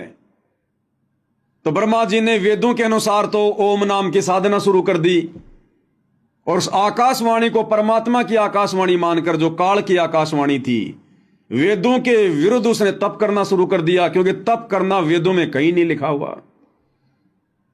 अब ब्रह्मा जी की इस क्रिया को देखकर उसके वंशजों ने, मनु आदि ने यही प्रक्रिया करनी शुरू कर दी और उन ब्राह्मणों को देखकर फिर आम समाज के लोगों ने शुरू कर दी। अब यही हालत वर्तमान में परमेश्वर रामपाल जी की सतलोक आश्रम से जुड़ी हुई संगत की हो गई। हम सभी भगत भाई बहनों ने शास्त्र अनुकूल शत भक्ति परमेश्वर रामपाल जी के सत्संगों से करनी शुरू कर दी। जिस प्रकार वेदों से ब्रह्मा जी ने ओम नाम लेकर शत भक्ति करना शुरू किया, तो सत भक्ति शास्त्र अनुकूल साधना तो हम भगत भाई बहनों ने गुरुदेव के सत्संग सुन सुन के उनसे उपदेश लेकर करनी शुरू कर दी। बिल्कुल ओके। अब गुरुदेव भगवान के जेल जाने के बाद में हिसार जेल से जो ऑडियो बताई गई, जो वीडियो बताए गए, जो लेटर निकाले गए या कोऑर्डिनेटरों के द्वारा जो पीले पर्चे निकाले गए, उस आकाशवाणी ने भगत समाज को भ्रमित कर दिया। जिस प्रकार ब्रह्मा जी को काल ने आकाशवाणी करके वेदों के विरुद्ध साधना शुरू करवा दी। एक तरफ तो ब्रह्मा जी वेदों के अनुसार सत्साधना कर रहा है और दूसरी तरफ उस आकाशवाणी के अनुसार मनमाना आचरण कर रहा है। तो इसी प्रकार बरवाला कांड के बाद में भगत समाज कंफ्यूज हो गया ब्रह्मा जी की तरह। एक तरफ तो सतगुरु रामपाल जी के द्वारा बताई गई सत्य साधना कर रहा है और दूसरी तरफ बरवाला कांड के बाद इन कोऑर्डिनेटरों के बहकाव में आकर, गुरुदेव के कलयुगी बेटा बेटी भाई बंधु रिश्तेदारों के बहकाव में आकर राजनीति भी शुरू कर दी, गुंडों की सीबीआई जांच शुरू कर दी, आन उपासना शुरू कर दी, मनमाना आचरण शुरू कर दिया, देखा देखी शुरू कर दी। ये इन्होंने मनमाना आचरण शुरू कर दिया। तो आज इस बेचारी नादान संगत की स्थिति ब्रह्मा जी की जैसी होगी, ब्रह्मा जी की जैसी। एक तरफ तो वेदों के अनुसार सत्साधना, एक तरफ तो गुरुदेव के सत्संगों के अनुसार सत्साधना, दूसरी तरफ काल की आकाशवाणी को परमात्मा की आकाशवाणी मान के मनमाना आचरण तप करना। तो दूसरी तरफ बरवाला कांड के बाद गुरुदेव के कलयुगी परिवार के पीले पर्चों के अनुसार नकली ऑडियो वीडियो जो एआई से बनाई जाती है उनके अनुसार राजनीति करना, गुंडों की सीबीआई जांच, स्टेडियम बनाना, आश्रम में हॉस्पिटल बनाना, दुनिया भर का आश्रम में पाखंड शुरू कर देना, आन उपासना करना, भंडारे लगाना, परशुराम की जयंती में जाना, ये शुरू कर दिया संगत ने। तो इस प्रकार से आज पूरी की पूरी संगत जो इन आश्रमों से जुड़ी हुई है, इनकी स्थिति श्री ब्रह्मा जी जैसी होगी, श्री ब्रह्मा जी जैसी, क्योंकि इन्होंने सत्संगों को आधार नहीं बनाया और हम सत्सेवक भाई बहनों ने सत्संगों को आधार बनाया। हमें ये श्लोक वगैरह सब याद थे, हमें गुरुदेव के आशीर्वाद से ये बातें ध्यान रही कि भैया ब्रह्मा जैसी गलती हम नहीं करेंगे, कि एक तरफ तो सत्साधना भी कर रहे हैं और दूसरी तरफ मनमाना आचरण भी कर रहे हैं। तो ये परमेश्वर की हम सत्सेवकों पर एक विशेष मेहर, एक विशेष रजा रही परमात्मा की। अब भाई और बहनों, अगले सत्संग में गुरुदेव भगवान क्या कह रहे हैं? अगले सत्संग में गुरुदेव भगवान कह रहे हैं कि डॉक्टर तो मरीज को, यदि कोई शुगर का मरीज है तो डॉक्टर तो भैया उसको भूल कर भी चीनी खाने की सलाह नहीं देगा, मीठा खाने की सलाह नहीं देगा, चाहे वो कितना ही कुछ कहे। शुगर के मरीज को डॉक्टर कभी भी मीठा खाने की सलाह नहीं देगा, चाहे उसको अच्छा लगे चाहे उसको बुरा लगे। हां, कोई बाहर का व्यक्ति जो उसकी जान का दुश्मन है वो जरूर उसको शुगर दे देगा, चीनी दे देगा, मीठा दे देगा और बहुत अच्छी वस्तु बताकर देगा, तेरा रोग जल्दी कटेगा। एक बार सुन लीजिए गुरुदेव भगवान के मुख कमल से क्या कह रहे हैं परमात्मा। जैसे कोई रोगी है, शुगर का मरीज, और वो मांगता है कि मुझे कुछ चीनी खाने दो, चीनी दे दो डॉक्टर जी, वो डॉक्टर नहीं जो उसको शुगर चीनी दे देगा, मांगता रहेगा। हाँ, उसको मारना ही है तो ठीक है, ले भाई चीनी खा ले। हाँ, डॉक्टर नहीं देगा, बाहर जाकर किसी से मांगोगे वो दे देगा आपको आदेश, भाई मांग रहा है दे दे, वो आपकी जान का शत्रु बन जाएगा। तो भाई और बहनों, गुरुदेव भगवान अध्यात्म के डॉक्टर हैं। आप और हम जन्म मरण के रोगी हैं। आप और हमें शुगर का रोग है, जन्म और मरण का। अब गुरुदेव भगवान तो भाई और बहनों हमें वो कर्म बताएंगे नहीं जिन कर्मों से हमारी मर्यादा बिगड़े। हम शुगर के पेशेंट हैं, गुरुजी डॉक्टर हैं। गुरुजी हमें सलाह नहीं देंगे कि तुम राजनीति करो, किसी भी कीमत पर नहीं सलाह देंगे कि तुम गुंडों के सीबीआई जांच का समर्थन करो। संतों का और गुंडों का क्या मेल? तुम हरियाणा के जाट आरक्षण में जाकर बैठो, अपना समय और समय से बर्बाद करो। गुरुजी आदेश नहीं देंगे। शुगर के मरीज को चीनी खाने की सलाह डॉक्टर नहीं देगा। तो ये जितने भी मर्यादा विरुद्ध जो कर्म 2014 बरवाला कांड के बाद संगत से करवाए गए हैं, ये उन लोगों के द्वारा करवाए गए हैं जो भगत समाज की जान का शत्रु है, दुश्मन है। कौन? काल। अब काल खुद तो आके चीनी खिलाएगा नहीं, मर्यादा तुड़वाएगा नहीं, वो कुप्रेरणा करके इन आश्रम वालों में, क्योंकि ये मर्यादा तोड़कर बैठे हुए हैं। तो गुरुदेव कह रहे हैं कि डॉक्टर तो भैया किसी भी कीमत पर शुगर के मरीज को चीनी खाने की सलाह नहीं देगा। हां, कोई बाहर का व्यक्ति जरूर दे सकता है, वो जरूर आदेश दे सकता है, और यदि ऐसा उसने आदेश दिया तो समझ लेना वो तुम्हारी जान का शत्रु है, तुम्हारा दुश्मन है। तो भाई 2014 के बाद इस नादान संगत को नकली डॉक्टर बनकर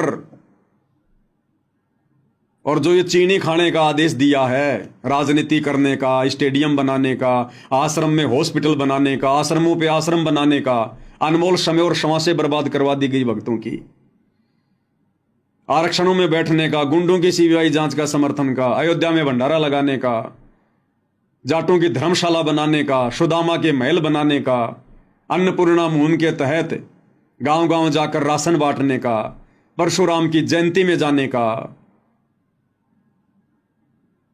तो समझ लो वो हमारी जान के पक्के दुश्मन है, पक्के दुश्मन। ये गुरुदेव के सत्संगों का निष्कर्ष है। ये सत्संग परमात्मा ने मनोरंजन के लिए नहीं किए। परम संत के सत्संग यानी एक तीर से कई निशाने होते हैं, कई निशाने। परमात्मा कथा क्या कह रहे हैं और उसके माध्यम से समझाना क्या चाहते हैं। तो संगत ने सत्संगों को आधार नहीं बनाया। ये तत्वदर्शी संत के सत्संग हैं। ये प्रेमानंद जी की मीठी मीठी बातें नहीं है, राधे राधे नहीं है।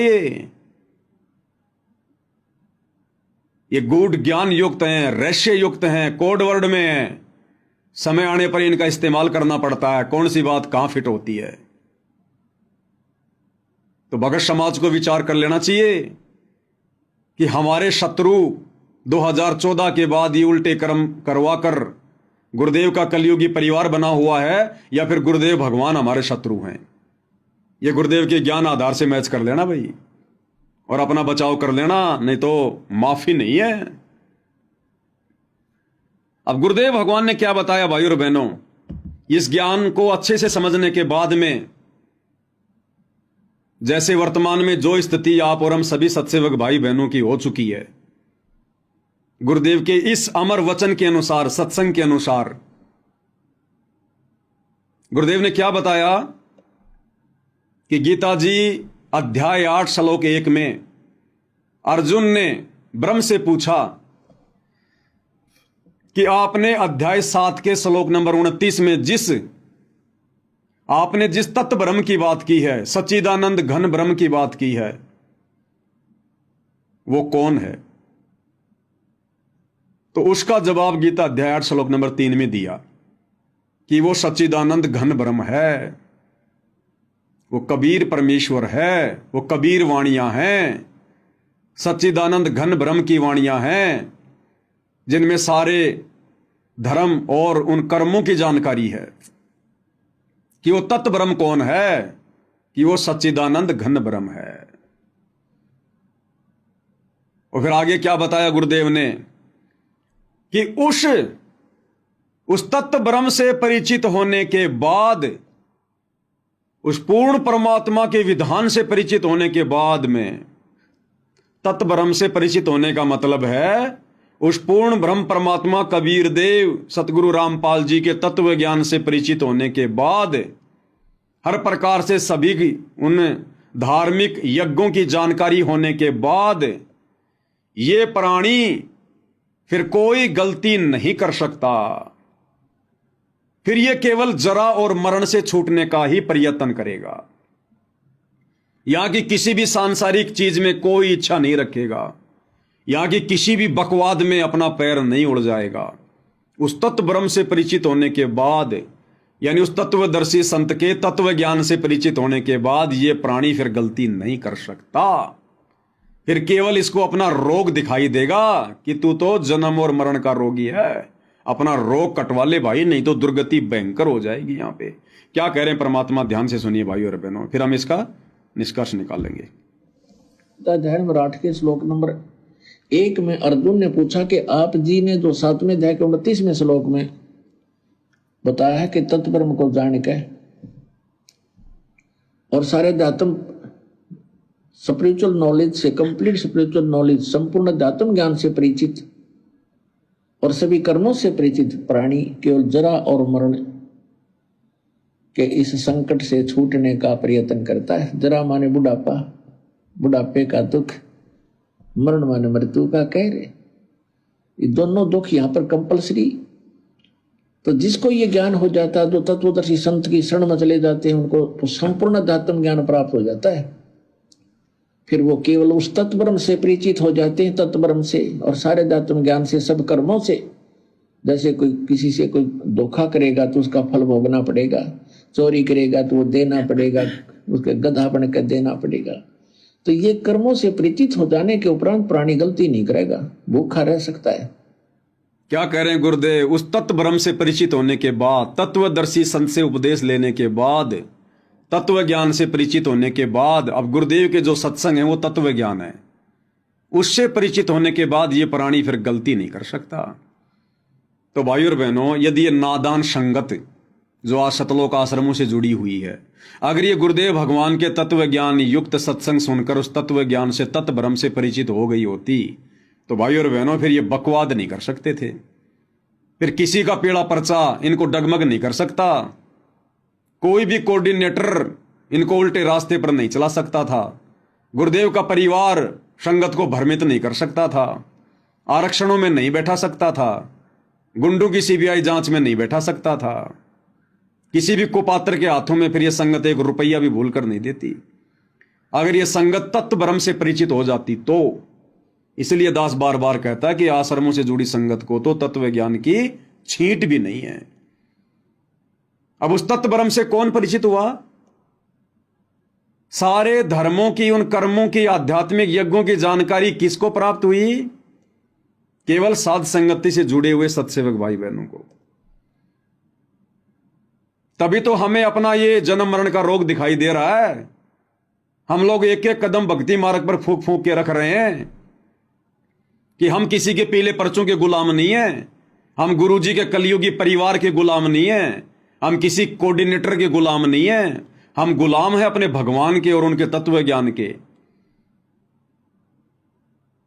सत्संग ही हमारे गुरु हैं, ज्ञान ही हमारा गुरु है, और जैसा हमें परमात्मा का विधान निर्देशित करेगा हम वैसा ही चलेंगे। तो तत्व ज्ञान से, तत्व ब्रह्म से केवल सत्सेवक भाई बहन परिचित हुए हैं, जो काल की किसी भी प्रकार की सूक्ष्म चाल में फंसने से बचे हुए हैं। और तभी भाई और बहनों हम यहां से अपनी भक्ति को सफल करके गुरुदेव के साथ में बाहर निकल पाएंगे। इसलिए तो परमात्मा कहते हैं, ये संसार विघ्न की घाटी कोई निकलेगा बिरला सूर। ये संसार विघ्न की घाटी है, बहुत टेढ़ा मेढ़ा रास्ता है, काल इतनी आसानी से भक्ति परवान नहीं चढ़ने देगा, मर्यादाओं में नहीं रहने देगा। ये संसार विघ्न की घाटी और कोई निकलेगा बिरला शूर। कौन बिरला? जो उस तत्व ब्रह्म से परिचित हो जाएगा। तत्व ब्रह्म से अब ये नादान संगत भाई और बहनों ना तो उस तत्व ब्रह्म से परिचित है और ना तत्व ज्ञान से परिचित है। तत्व ब्रह्म कौन? सबसे बड़ा परमात्मा, परम अक्षर ब्रह्म, सत्य पुरुष कबीर देव, जो वर्तमान में सतगुरु रामपाल जी के रूप में धरती पर प्रकट हैं। यह है वो तत्व ब्रह्म, सार ब्रह्म, सार शब्द, भक्ति का सार, भक्ति का मूल, भक्ति का निष्कर्ष। इस तत्व ब्रह्म से केवल संगत परिचित है, साध संगति से जुड़े हुए भाई बहन। और इसी कारण से हम भाई बहनों ने अपने गुरुदेव भगवान के अलावा किसी अन्य को परमात्मा मानने से बिल्कुल इनकार कर दिया। हमारे हृदय में, हमारे दिलो दिमाग में, हमारे घर में, हमारे घट में हमारे पूज्य गुरुदेव भगवान के अलावा दूसरा कोई तत्व ब्रह्म नहीं है। हमारे खुद के भाई बहन हमारे को भ्रमित करना चाहते हैं, हमें डगमग करना चाहते हैं काल प्रेरणा से। काल खूब कोशिश करवा रहा है। एक वो 25 मिनट की इन्होंने एआई से फिल्म बनाई, संत और परमात्मा का अद्भुत मिलन। वो काल ने इसीलिए तो बनवाई कि साथ संगत वालों को भ्रमित किया जाए, और ऑलरेडी जो लोग आश्रमों में आते हैं जो भ्रमित हैं उनको और ज्यादा भ्रमित किया जाए और गुरु को परमात्मा ना मानने दिया जाए। और आज उस वीडियो को देखने के बाद में शतलोक आश्रमों से जुड़ी हुई संगत अपने दिलो दिमाग में इस बात को गांठ बांध चुकी है कि सतगुरु रामपाल जी परमात्मा नहीं है। सतगुरु रामपाल जी तो 1997 में सतलोक चले गए, उनको तो कबीर जी ने सतलोक भेज दिया। अब तो संत रामपाल जी के चोले में कबीर जी हैं, यानी सत रामपाल जी परमात्मा नहीं है, संत रामपाल जी के रूप में कबीर जी हैं। काल ने उस फिल्म के माध्यम से संगत के ऊपर बहुत गहरा अपना शिकंजा कस डाला और साथ संगत वालों को भ्रमित करने की कुचेष्टा थी ये। लेकिन साथ संगत वालों को तो परमात्मा ने पहले से ही तत्व ब्रह्म से परिचित करवा दिया कि तुम्हारे गुरु के अलावा दूसरा कोई कबीर नहीं है, कोई तत्व ब्रह्म नहीं है।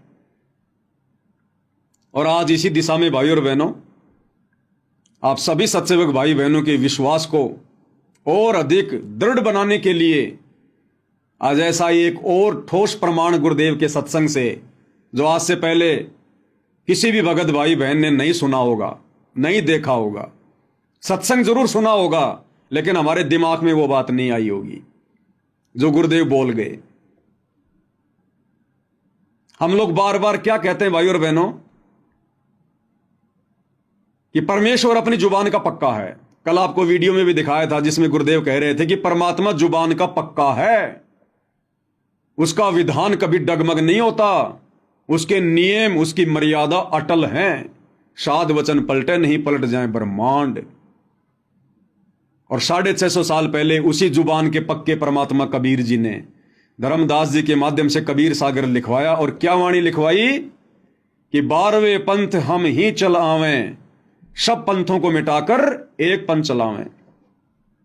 तो 12वें पंथ में उस जुबान के पक्के कबीर परमात्मा ने खुद ही आना था, खुद ही 12वें पंथ में। और 12वें पंथ में आने के लिए उस कबीर परमात्मा ने वैसी ही लीला की जैसी लीला परमात्मा हर एक युग में करते हैं। 8 सितंबर 1951 को वो कबीर भगवान शिशु रूप में भारत देश की पवित्र भूमि पर प्रकट हुए, गांव धनाना में। हम सब की चरम दृष्टि को धोखा देते हुए, काल की दृष्टि को धोखा देते हुए, क्योंकि इससे बड़ा कोई ठगवाड़ा नहीं है। नानक जी कहते हैं, ए ठगवाड़ा ठगी देश, धानक रूप रहा करतार।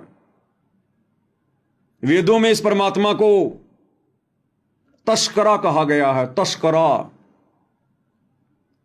आंखों में धूल झोंककर अपना कार्य सिद्ध करने वाला। तो 8 सितंबर 1951 को यह परमात्मा धरती पर सह शरीर प्रकट हुए, क्योंकि स्वयंभू परमात्मा है। ना सतगुरु जननी जने जाके माना बाप, पिंड ब्रह्मण से रहित है ना वहां तीनों ताप। सतगुरु कभी किसी मां से जन्म नहीं लेता। हाड़ चाम लहू ना मेरे कोई जाने सतनाम उपासी, तारण तरण अभय पददाता मैं हूं कबीर अविनाशी। अगर हम अपने गुरुदेव को सतगुरु कह रहे हैं तो हमने सतगुरु की परिभाषा से भी परिचित होना चाहिए कि ना सतगुरु जननी जने और जाके माना बाप। यदि आप सतगुरु रामपाल जी को सतगुरु कह रहे हैं तो फिर आपने उनको मां के गर्भ से जन्म लिया हुआ कैसे मान लिया? आप तो दोगला काम कर रहे हैं, दोगली बातें फिर भक्तों की।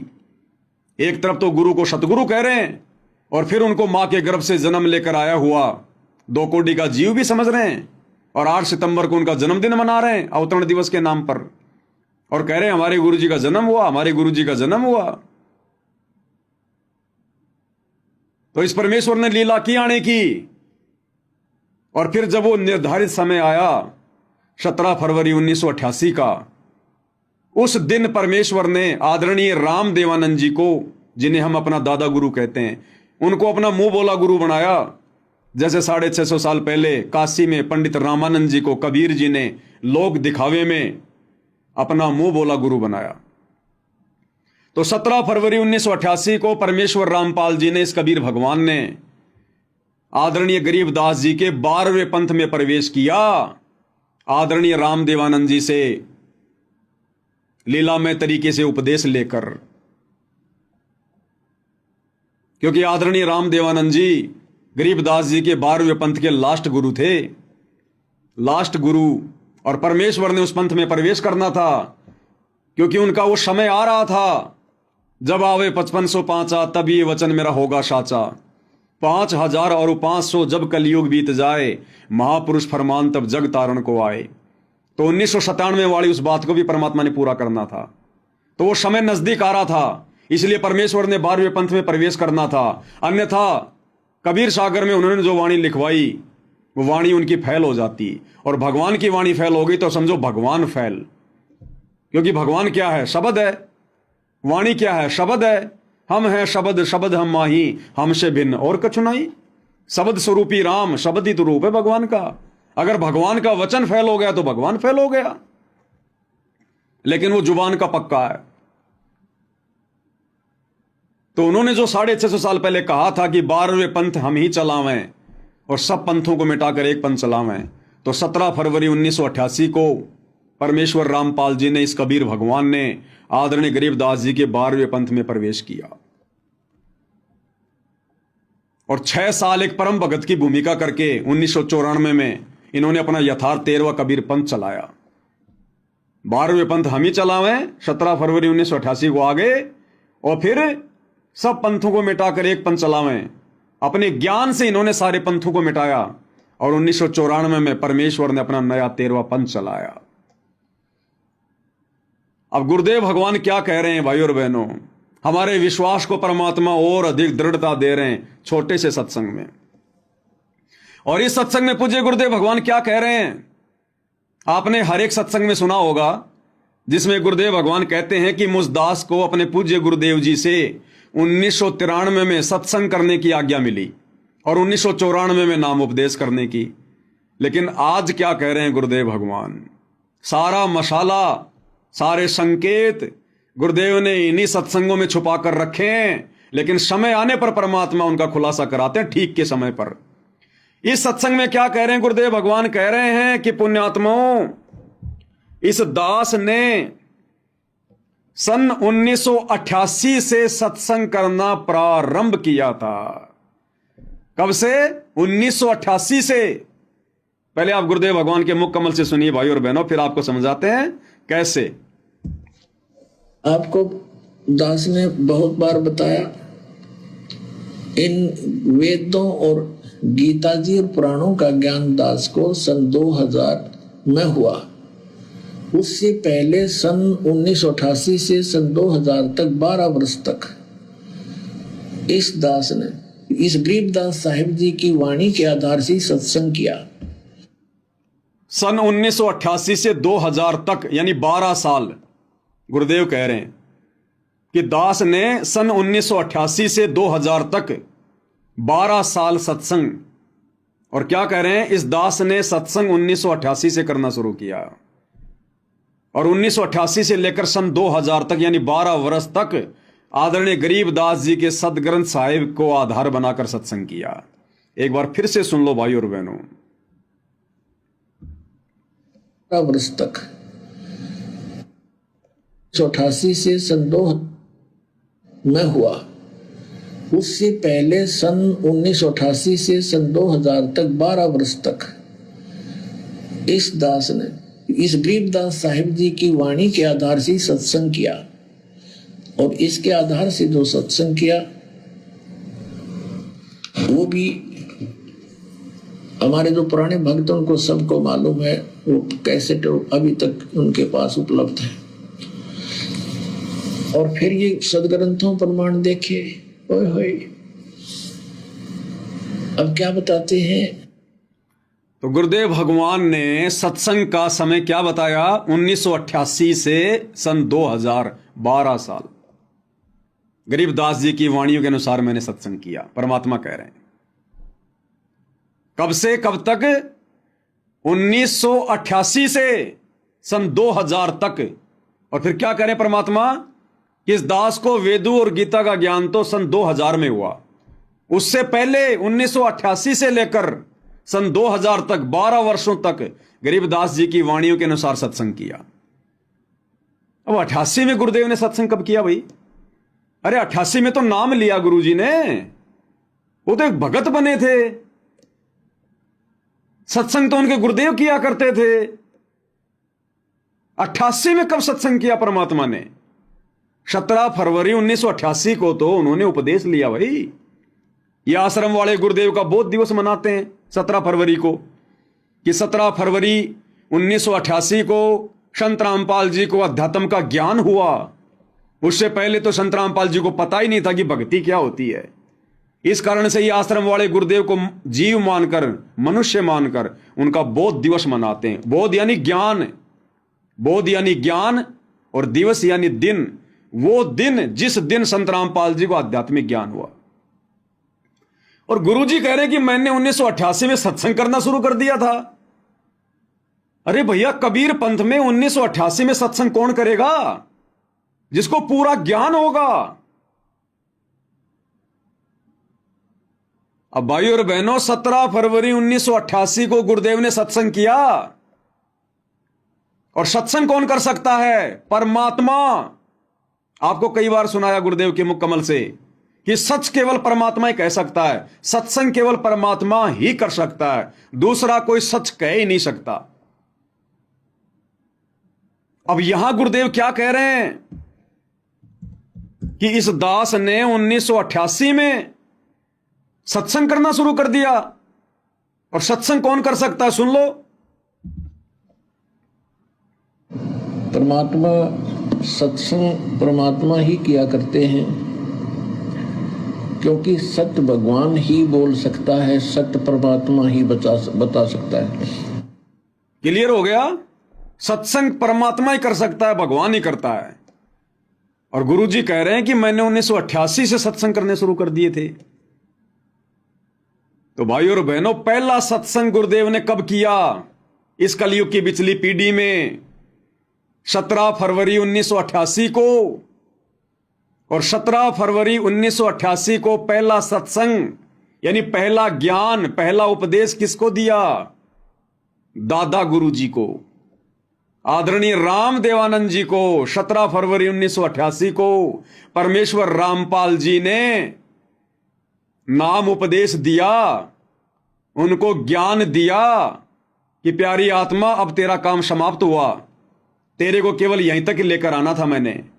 अब बैठ के तू अपनी भक्ति कर, और लोक दिखावे में आप मेरे गुरु बने रहो, और बाकी मैंने आपको उपदेश दे दिया है, अपनी भक्ति करो, अपना बेड़ा पार कराओ।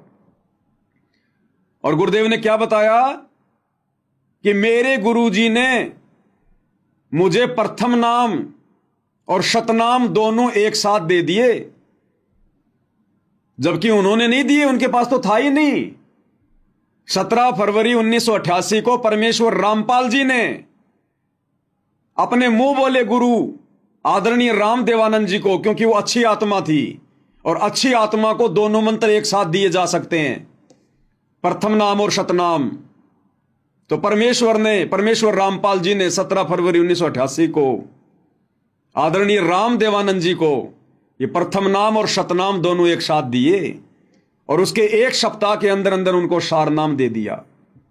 लेकिन सार शब्द नहीं, सार शब्द तो उनको दोबारा से मनुष्य जन्म लेना पड़ेगा। गुरु का गुरु बन के कभी कोई पार नहीं हो सकता। यहां से गुरु की भूमिका निभा के कोई पार नहीं हो सकता। 650 साल पहले पंडित रामानंद जी ने कबीर जी के गुरु की भूमिका निभाई, पार हो गया, दोबारा से जन्म लेना पड़ा। तो 1988 में पहला सत्संग गुरुदेव भगवान ने 17 फरवरी के दिन, जिस दिन को ये नादान सतलोक आश्रम वाले गुरु को मानुष मानकर और बौद्ध दिवस के रूप में मनाते हैं, हम सत्सेवक भाई बहन नहीं मनाते, कभी नहीं मनाया। हम तो इनको भी मना करते हैं उल्टा कि क्यों मूर्खता कर रहे हो, कल को पछताना पड़ेगा। अरे जगत गुरु वो होता है जो पूरे संसार को ज्ञान दे, और जगत गुरु का कभी बौद्ध दिवस नहीं मनाया जाता। दूसरे से ज्ञान लेकर कभी कोई जगत गुरु नहीं बनता। तो भाई और बहनों, जो गुरुदेव भगवान कह रहे हैं ना कि इस दास ने 1988 से 2000 तक सत्संग किए, तो 1988 में सत्संग, और सत्संग कौन कर सकता है? भगवान। इसलिए अब वो वाणी सत्य साबित होती है कि 12वें पंथ हम ही चलावें। ये कबीर परमेश्वर स्वयं है, ये जुबान का पक्का है। ये कलयुग की बिचली पीढ़ी है भाई और बहनों। परमात्मा आप और हमें एडी से चोटी तक फुल कर देंगे। गुरु को मानुष मानने की गुंजाइश रत्ती भर भी नहीं रहेगी, रत्ती भर भी, जो आत्मा मोक्ष की अधिकारी होंगी। इसलिए परमेश्वर ने सात संगतियां शुरू करवाई, क्योंकि अपने द्वारा किए गए सत्संगों का निष्कर्ष गुरु नहीं निकालेगा। गुरु ने वेदों का निष्कर्ष निकाल दिया, गीता जी का निकाल दिया, पुराणों का निकाल दिया, दूसरे संतों के सत्संगों का निष्कर्ष निकाल दिया, लेकिन अपने सत्संगों का निष्कर्ष कभी गुरु निकाल के नहीं देगा। उसके लिए गुरु ने सात संगतियां शुरू करवाई है, और हम जैसे 2 कोटि के जीवों को परमात्मा ने सद्बुद्धि बख्शी है। तो धरती पर स्वयं कबीर भगवान है, परमेश्वर है, और ये परमेश्वर किसी की जमानत के भरोसे नहीं है, किसी कोर्ट की यश के भरोसे नहीं है, किसी जज के भरोसे नहीं है। ये अपनी मर्जी का मालिक है। ये 1 सेकंड में यहां, 1 सेकंड में सतलोक। तुम्हारे जज को तो पता भी नहीं चलता दिन में कितनी बार सतगुरु रामपाल जी सार जेल से सतलोक जाते हैं और कितनी बार वापस आकर बैठ जाते हैं। ये अबंध परमात्मा है। गरीब ऐसा सतगुरु हम मिल्या, बेपरवाह अबंध, परम हंस पूर्ण पुरुष, रोम रोम रविचंद। अरे यहां की अदालतें छोड़ दो, यहां के जज तो छोड़ दो। गुरुदेव भगवान कहते हैं, बच्चों ये दास धर्मराज के दरबार में, वो धर्मराज जो एक ब्रह्मांड का सुप्रीम जज, जो ब्रह्मा विष्णु महेश का भी मुकदमा अपने हाथ में लेके चलता है, उस धर्मराज के दरबार में हमारे वकील बनकर, हमारे एडवोकेट बनकर, लीगल एडवोकेट बनकर, और ये सतगुरु रामपाल जी परमेश्वर हमें वहां से बाइज्जत बरी करवाएंगे। फिर इनको भला यहां कौन सा जज बांध के रख सकता है? कौन सी जेल बांध के रख सकती है? अपनी मर्जी के मालिक हैं। अपनी मर्जी से गए, अपनी मर्जी से जज की वो कलम चलवाई, और जिस दिन बाहर आना होगा अपनी मर्जी से जज की कलम चलवाएंगे। तो ये परमेश्वर तो हम सबका लीगल एडवाइजर है। नहीं पता तो सुन लो भाई। न किसी का कर्ज ले रखा हो, और वो कहेगा भाई तुझे जब छोड़ूंगा तो मेरा कर्ज दे देगा, तो हम इसका कर्ज दे देंगे, छोड़ेगा, छोड़ना पड़ेगा इसको। तो स्वयं भी अपना वायदा करता है। तो इसके सत्र की जो भक्ति है, हम त्रिकुटी पर जाकर परमात्मा आपके साथ होगा इस दास के रूप में। क्या कह रहे हैं कि परमात्मा आपके साथ होगा त्रिकुटी पर, धर्मराज के दरबार में, इस दास के रूप में, यानी गुरुदेव कह रहे हैं मेरे रूप में। तो आज क्या गारंटी है कि गुरुदेव के रूप में परमात्मा नहीं होंगे? अरे त्रिकुटी पर क्या पता चलेगा कि गुरु जी के रूप में परमात्मा है? जब वहां पता नहीं चलेगा हमें, तो वर्तमान में भी क्या पता भाई?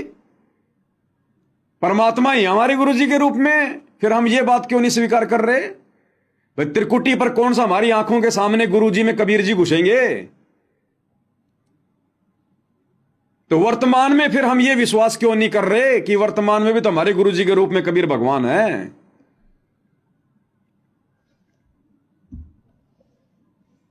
आपके सारे अकाउंट कराएगा।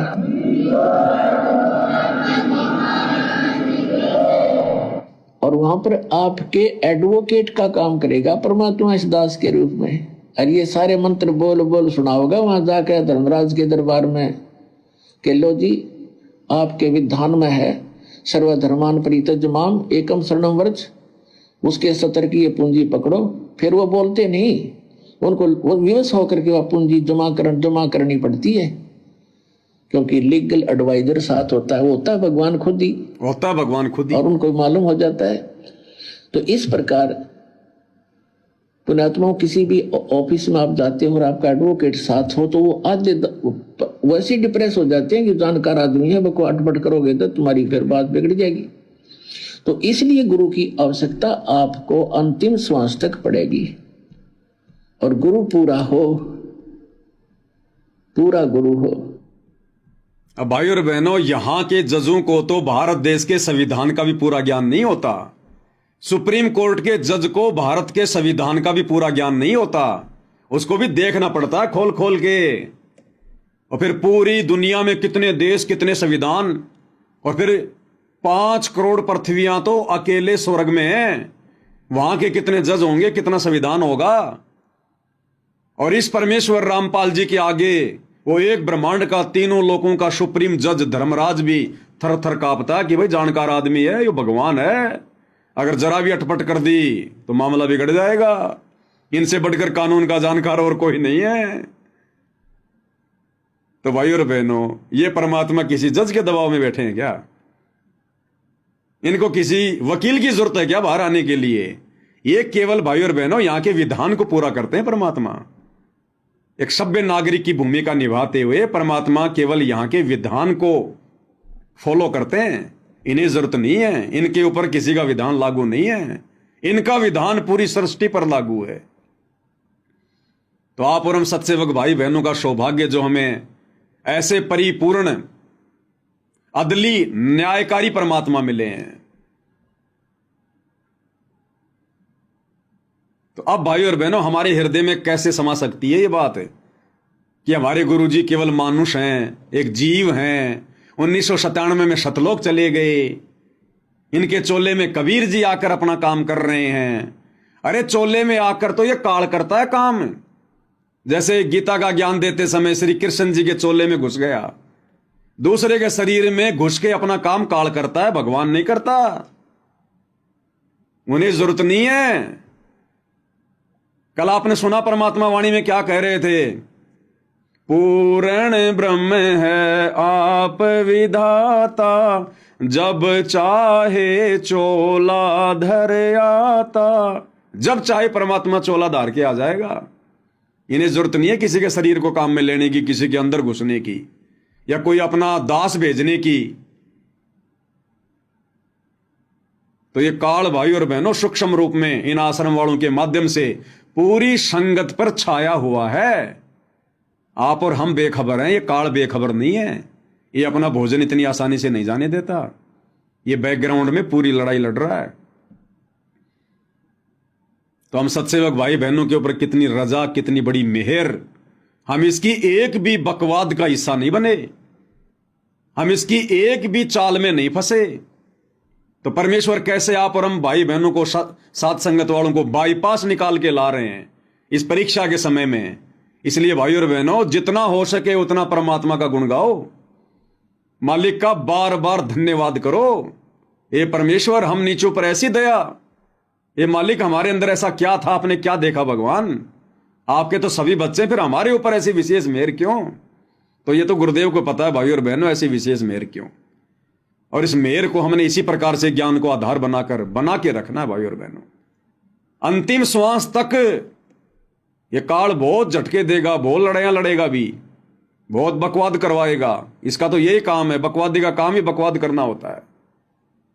तो आप और हम भाई बहनों ने सावधान रहना इसी प्रकार से, गुरुदेव की आड़ लेकर, गुरुदेव की ओट लेकर, गुरुदेव की पीठ पीछे खड़े होकर, क्योंकि हमारा सबसे बड़ा सहारा हमारा गुरु है और कोई नहीं। तो भाई और बहनों, परमात्मा के आशीर्वाद से इसी प्रकार इस तुच्छ जीविया से हम उनकी महिमा करते रहें, ज्ञान आधार से भक्ति मार्ग पर आगे बढ़ते रहें और गुरुदेव भगवान अपनी मेहर इसी प्रकार से हमारे ऊपर बनाए रखें। तो आज की साथ संगति में केवल इतना ही। गुरुदेव हम सबको आशीर्वाद दें, आज्ञा दें, हमारा मार्गदर्शन करें। बंदी छोड़ सतगुरु रामपाल जी परमेश्वर जी की जय हो।